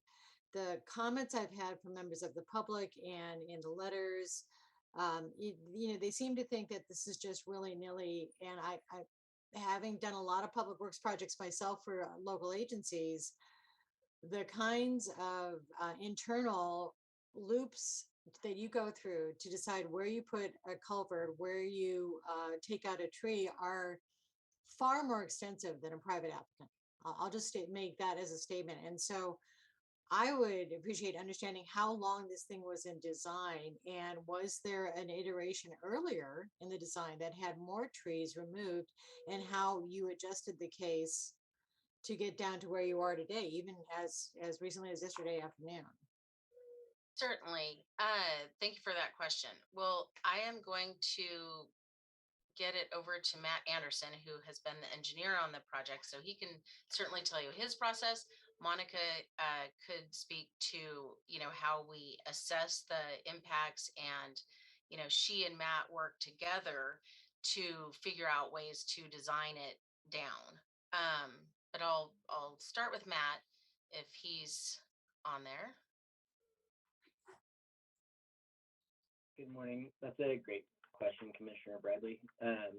When we start out our projects, like I had mentioned in the presentation, we have our project goals, and then, I take I start out with, this is the gold standard. We got separate bike lanes on either side that are dedicated to bikes, all this stuff, and then we calculate the impacts, and that would have been over double the trees lost for something like that. So then we figured it's just this push pull of how do we get high quality recreation out there while minimizing the impacts out there. And we went from 13-foot wide lanes to 12-foot wide lanes, and it's just this iterative process to just really minimize the scope to what the bare minimum that we need to address each project goal. And like Monica mentioned, excuse me, during her presentation, I worked closely with our natural resources and cultural resources we kind of swapped which side we widen on the road to make the least impacts on the trees. So it took several iterations to get to where we are. Could you tell us, in your gold standard with the bike lanes on both sides and sidewalks and a 13-foot lane cross section of probably 45 feet there, how many trees are going to go then? Yeah, I refreshed my memory yesterday on that, and it would have been at least an additional 30 trees impacted and an additional 20 trees removed. So about double. Okay, I really appreciate that. I think it's important for people to understand all that goes into these things. And I personally, just because of my work experience, know public agencies probably do it even harder than private applicants do. So I think everything else was pretty clear. I appreciate Commissioner Park asking Ms. Bellman about the timing constraint, and I think it's consistent with what I remember at the site visit was. It's not that you have a grant that's going to expire, on June 30th this fiscal year. It's that you're working through a thread of your construction time between all the mitigation measures, right? So, okay. So you're hoping to get a decision today and move ahead in that lovely chart of bits. I can't think of any other questions. Thank you. Thank you, Commissioner Bradley. Any other commissioner questions before we go to public comment? I don't see any, so let's turn to Mr. Villalobos to invite the public to speak at this time. Thank you, Mr. Chair. Before I start calling on people, I just wanted to ask the commission, remind the commission that we do have a letter that we need to consider for entering into the record that was submitted yesterday afternoon by Jessica Allstat. I just wanted to, because it came in after the deadline, it's more than a page long, and I just wanted to kind of clarify for her sake whether or not the commission is going to include that in the record, because I know that she did sign up to speak. And so, for clarification, this is the letter I'm sorry, it's not dated, but this was it was essentially an email string at the bottom of it. If anyone, so I sent that out yesterday. If anyone doesn't have it, just let me know. Commissioner Park, I appreciate Mr. Villalobos for bringing this up because I think it's important that Ms. Allstott hears that it's been brought up before she speaks. But this is often controversial. It always is. This general subject of late received letters and approving them, I think it takes a vote of 4 of us, doesn't it, to approve them? I think it does, not a majority vote. And I want to defer that. I will make a motion regarding it, but I want to see whether Ms. Allstott is able to make her points in her public comment so that it's not so important to have that letter. So that's my mood. I'll make a motion perhaps later, but I'm not ready to make a decision myself right at this moment. I'd like to hear what she has to say and see if we really need the letter, because it is late. so your position, Commissioner Park, is that she should proceed on the assumption that we may not admit the letter into the public record. As a result, she'd want to make all the points she has during her public presentation. Certainly the most important points. I always urge that. Don't make every point one can make, but make your most important points, whether it's a letter or an oral presentation. But yes, you're right. Okay. Mr. Villalobos, so with that comment, not seeing anybody else weighing in, go ahead and call the first speaker. Our first speaker will be Christina Mcginnis. Christina, if you might have to hit *6 on your phone to unmute yourself.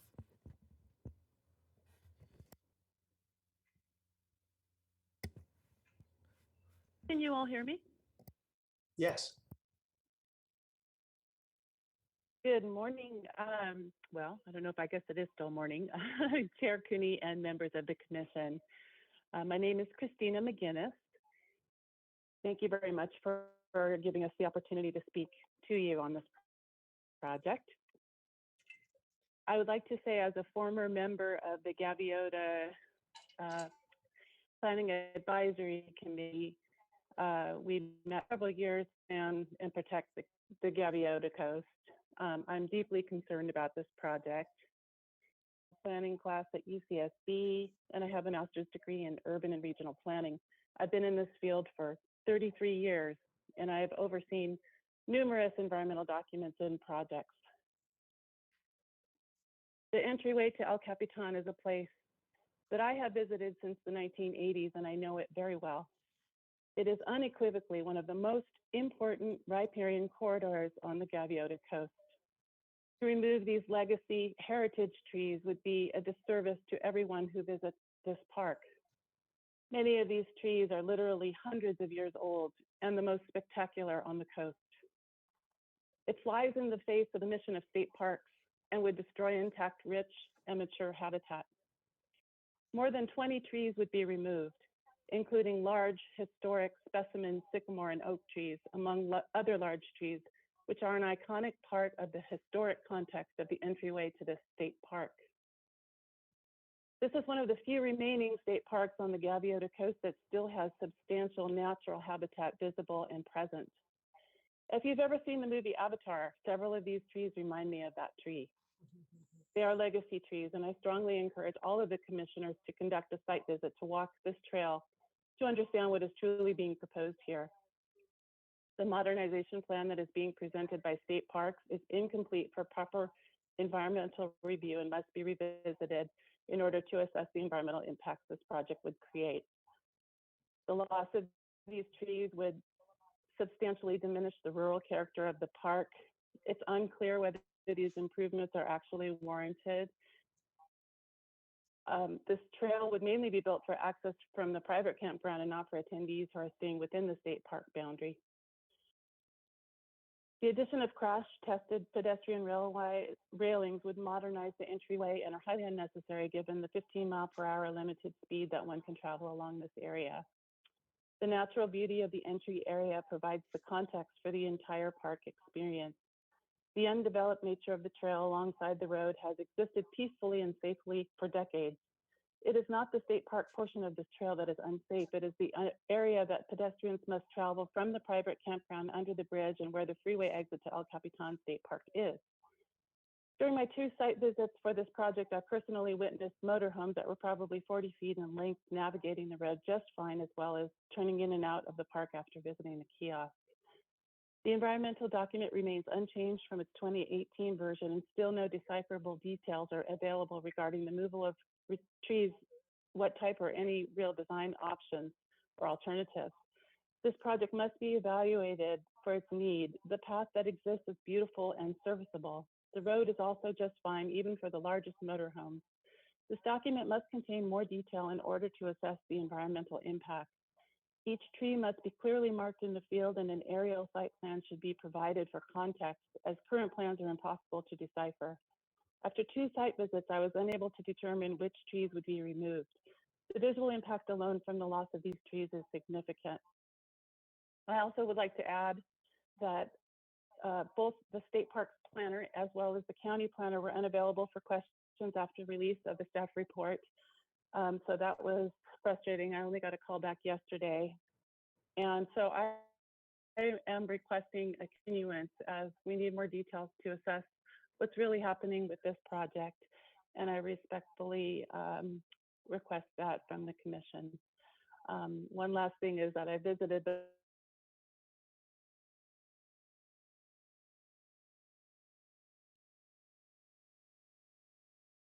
hours that I was there. Thank you so much for considering, and I appreciate your deliberations on this. Thank you, Ms. Mcginnis. I need to remind the public that we limit our public comments to 3 minutes. Ms. Mcginnis went over with very valuable comments, but we need to stick to a limitation for future commenters. Mr. Villalobos. Our next speaker will be Craig Smith, to be followed by Donna Senauer.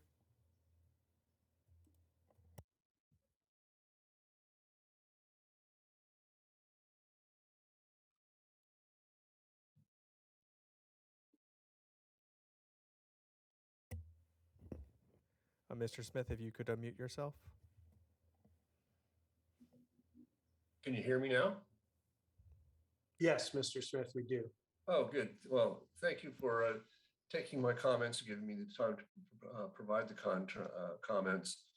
I also just had some concerns about the amount of tree removal, and it appears that there may be some confusion over what's going to be removed and what's not going to be removed.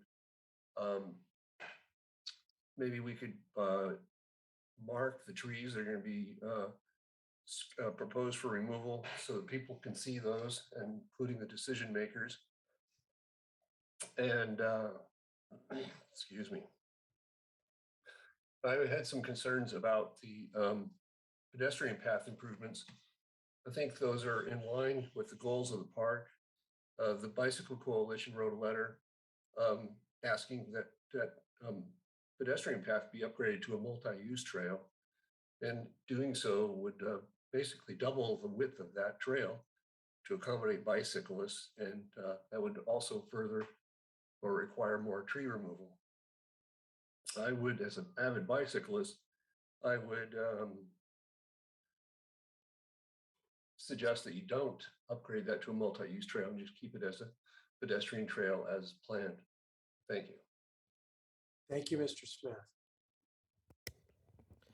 Our next speaker will be Donna Senauer, to be followed by Doug Kern.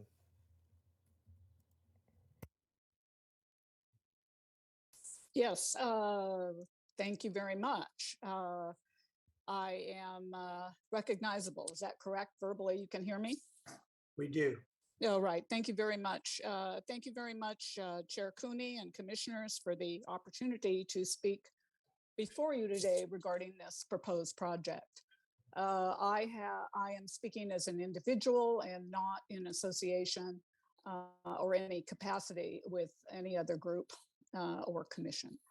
I have been visiting this park since 1962, which I believe is the date when the park was actually first started. I was a high school student in Los Angeles, and this Gaviota El Capitan Park was impressive and basically was a life changer for me viewing in the environment.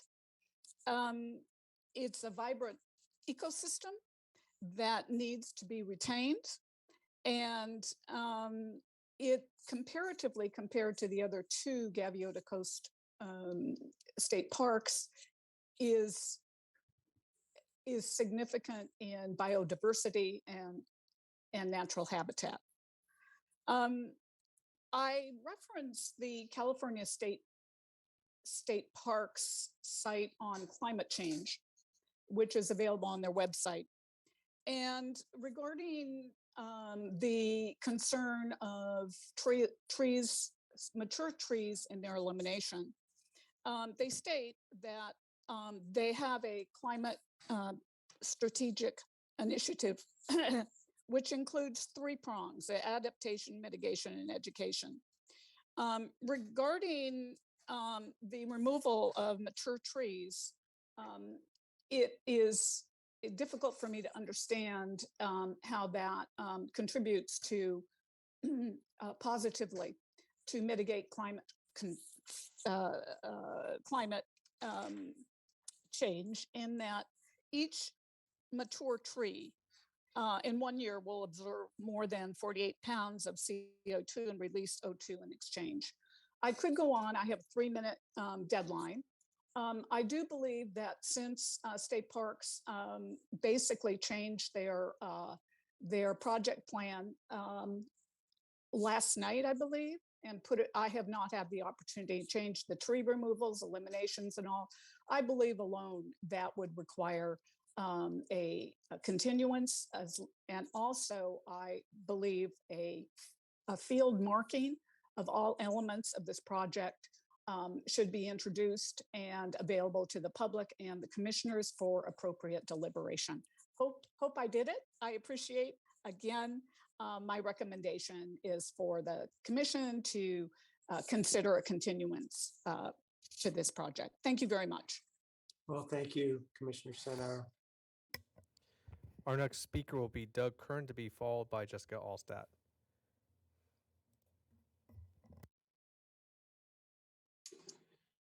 Good morning, Chair Cooney and members of the commission. Can you hear me?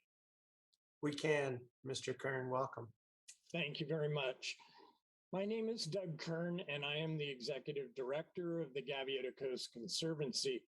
We've been protecting the rural character and environmental integrity of the Gaviota Coast for 25 years. We greatly value our relationships with the county and California State Parks and offer our comments in the spirit of creating the best possible project. GCC had founding members that worked for California State Parks. GCC members have been aware of this project since the MND was released in 2018, and we have followed it very closely. In February of this year, GCC met with State Parks via Zoom to talk about the project. Last month, members of GCC met with State Parks on site. We very much appreciate these outreach efforts and note that at every occasion we have expressed our deep concerns about heritage specimen tree removal, among various other issues. Last week on Wednesday, the final documents were released and we scrambled to review the details. You have our detailed comments in our letter. We want to highlight that we support the fish passage portion of this project, where a culvert will be converted to a bridge. Unfortunately, after detailed review, there are several outstanding concerns we have, including public safety, cultural resources, and most importantly, heritage specimen tree removal. We don't fully understand the reasons why widening the entrance road only 2 feet on either side of the road requires these specific removals. The reasons are not stated specifically in the documents. In particular, the real head scratcher for me is, why would we remove these trees that contribute to the sublime character of the park? No amount of mitigation will restore this character. Once removed, it will take generations to restore the habitat and scenic setting. I'm sorry to say that we cannot rely on the planning documents as they're still being modified as of yesterday. Given this uncertainty and the significant impacts to trees, we suggest that further environmental review may be warranted. And at a minimum, this agenda item should be continued prior to a decision. Thank you very much. Thank you, Mr. Kern. Our next speaker will be Jessica Allstat, to be followed by Phil Mckenna.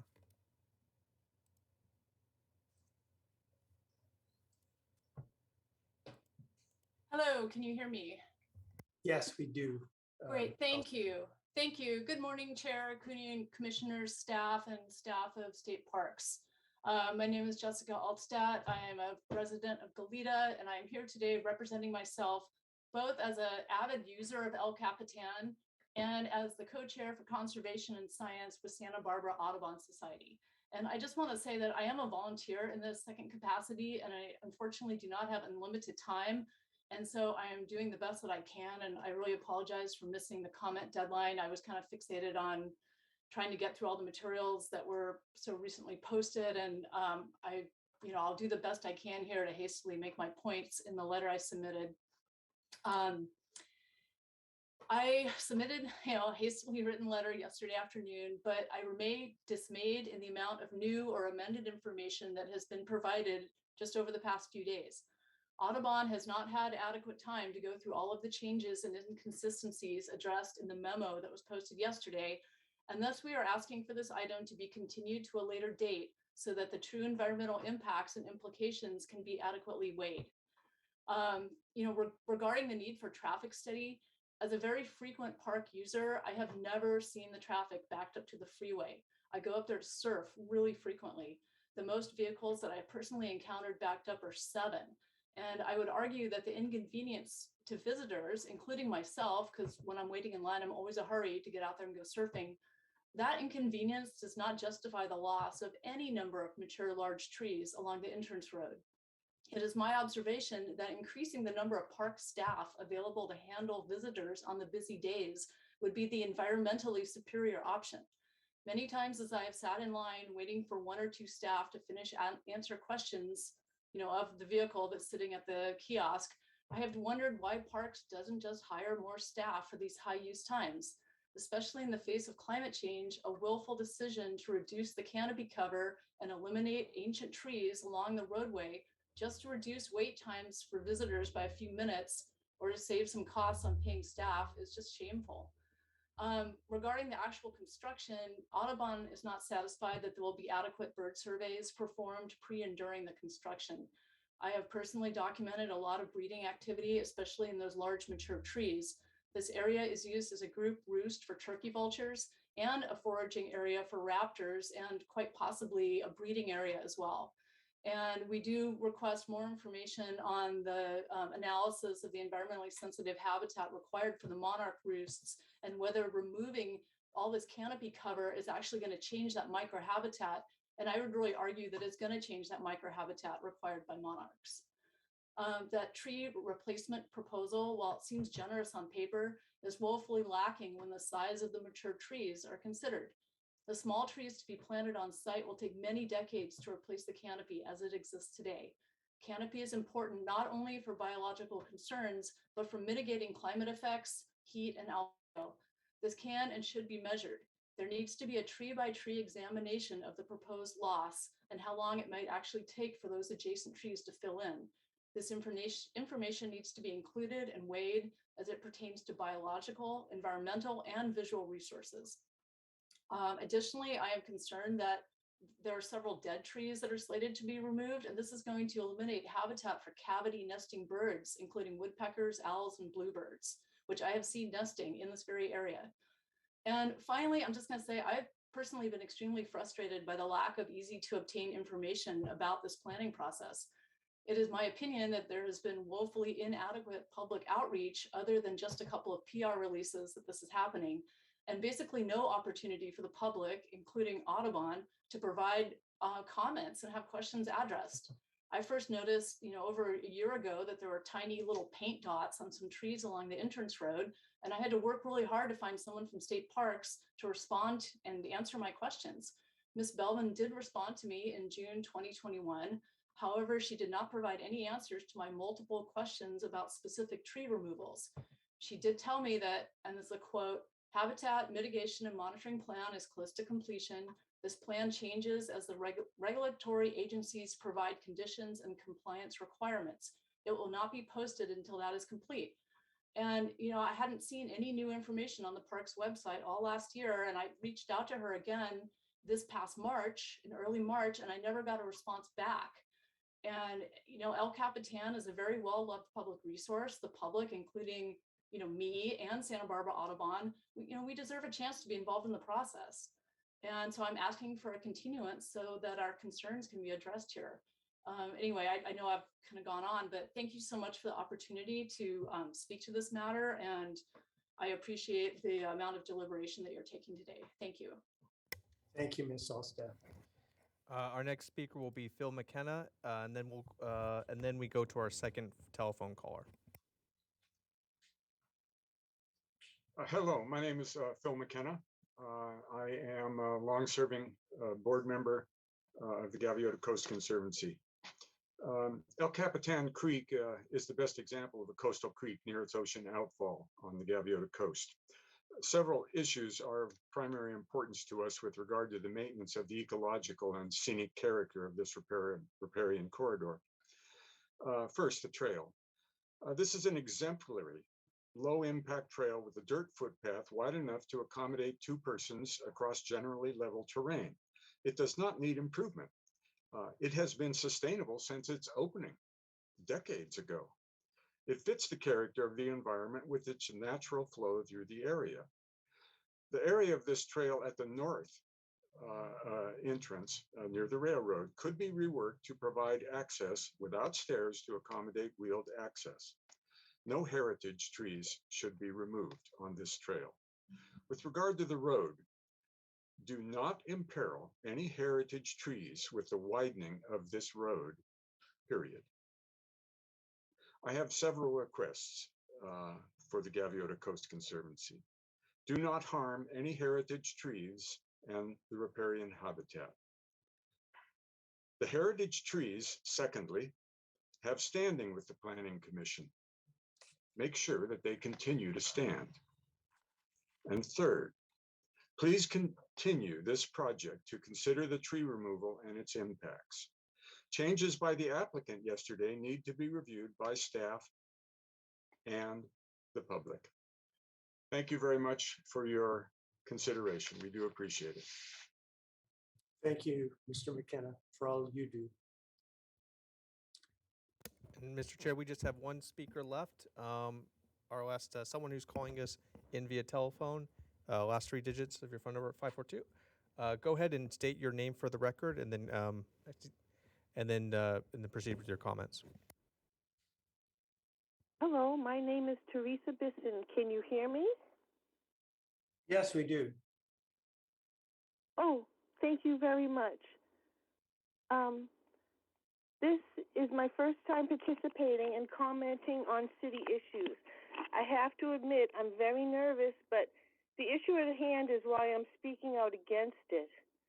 I've heard the speakers. I might be repeating some of their comments against the tree removal, but I have to say that the trees that line and arch over El Capitan's entrance road makes a canopy of trees. I use my imagination when I drive down the road, takes me to places like a rainforest, where wherever you look, up, down, and sideways, it's covered with trees. Our rainforests are quickly being cut down, lost forever, never to recover. But sadly, according to this project, many different types of trees, old trees, creating this canopy will be cut down, and the canopy will be lost forever. The beautiful canopy of trees currently arch over the entrance road creates a character of the state beach. It'll be gone forever. Forever. Replaced with pavement. You know, I asked the commission for a continuance of this issue so you may take a drive down El Caps Road for yourself. Experience the magic. Yes, it's magical. This is nature before you decide and vote. Santa Barbara and our South Coast consists primarily of shrubs and ornamental trees. But El Capitan's entrance road is lined with real trees, and I mean really big trees, such as the sycamores, the coastal live oaks, walnut trees, cottonwoods, willow trees. Sit under just one of those, and you will feel the magnificence of nature. No electronics. You don't need anything else. Yourself and nature. These trees have been living in the same spot for hundreds of years. These trees are not disturbing anyone or anything. There is no problem with these trees, but someone has decided they need to be cut down for no good reason, in my opinion, for no good reason. I would like to say, respectfully, I don't want to be harsh, but I do want to be direct. When I compare this tree elimination to a clear-cut mindset, not considering each tree's age or its value, to the environment, the people who not only enjoy the awesomeness of the canopy overhead and love it, in a time we're all trying to protect the environment from global warming, and especially protect these trees, which are in our own backyard, from being replaced with pavement. Surely there should be no rush to cut down these trees. As a comparison to El Capitan State Beach North and South, Carpinteria and Refugio, they both have 4 lanes, 2 in and 2 out, but they only use 2 of their 4 lanes. They set up orange cones that block 2 of their 4 lanes at the state park. One cone is in the entrance lane at the kiosk, where you wait in line to pay and get a tag and enter the park. And the other orange cone is in the exit lane at each beach. Why widen El Caps roads and have them blocked off with 2 orange cones anyways? Gaviota has only 2 lanes, similar to El Cap. Hopefully, the trees that arch over the entrance road can be saved and not cut down. I asked the state park ranger who works there daily for the last year, how many auto accidents happen on El Cap Road every year with those huge trailers? I was told not one accident. That surprised me. I want to repeat that statement, not one auto accident. Ms. Even with Bisson, large I'm families. sorry to interrupt your testimony, but you're going over and you've covered everything that you intended, I'm sure. But if there's one more point you want to make, please do so. Oh, thank you very much.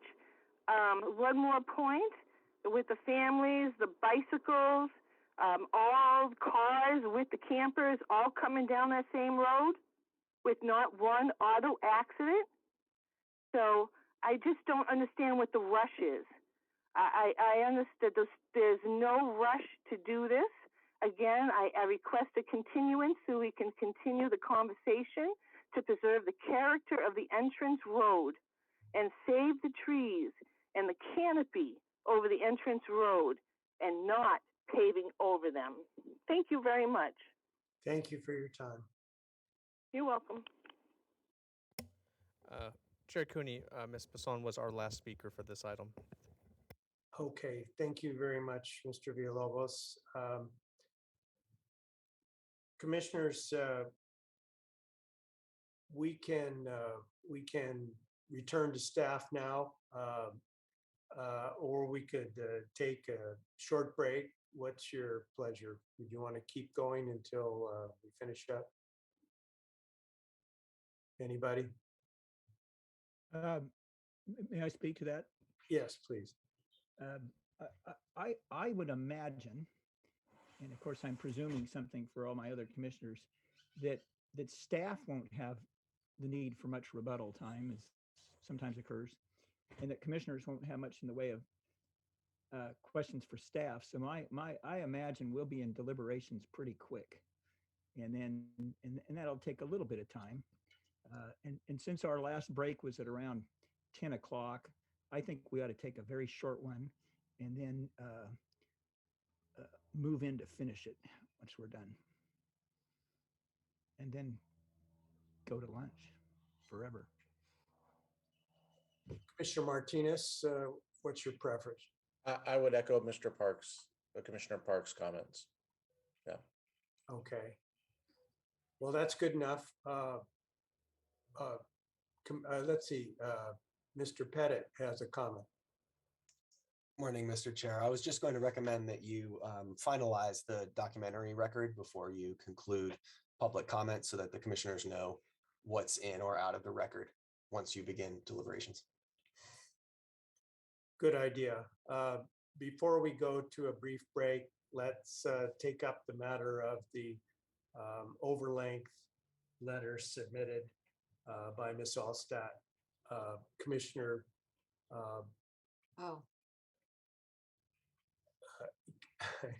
Commissioner Park had a thought to make a motion on that, and I was just asking if he's prepared to do so. Well, I'm prepared to say something, not to make the motion. My determination is that I don't want to have undue controversy over this thing because we have a principle that's fairly clearly stated as to when these letters come in. And after seeing dozens of votes on this, it's pretty hard to get 4 commissioners to vote to put one of these in. I personally will not make the motion, and nor would I support it, simply because I think Ms. Allstat had important points to make. She made them. I appreciate that she participated today, and I think it is not that important to have that letter in the record. There's no unusual circumstance that mandates us to do it. So that's where I stand. If somebody else wants to make the motion, then go for it. Commissioner Freeney. Yeah, Chair Cooney, I would agree with what Commissioner Park was saying. I did not have a chance to read the letter. And I do feel that you were very generous in giving the speakers time. And I'm hopeful that she did get all of her points across. But it seemed like she was definitely given the time. So I would not be in favor of introducing the letter. Thank you. Well, thank you as always for your thoughtful comments, Commissioner Farini, and your joining with Commissioner Park on that dooms any further discussion of this. So we'll move on. The letter will be kept out of our record as we did hear extensively from Ms. Allstat. Okay, so let's take a break. We'll come back at 12:45 and we'll plan on hopefully finishing up without the necessity of a separate lunch break. That's good. All right, thank you. Thank you, Chair Cooney.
Thank you, Chair Cooney. Good job today.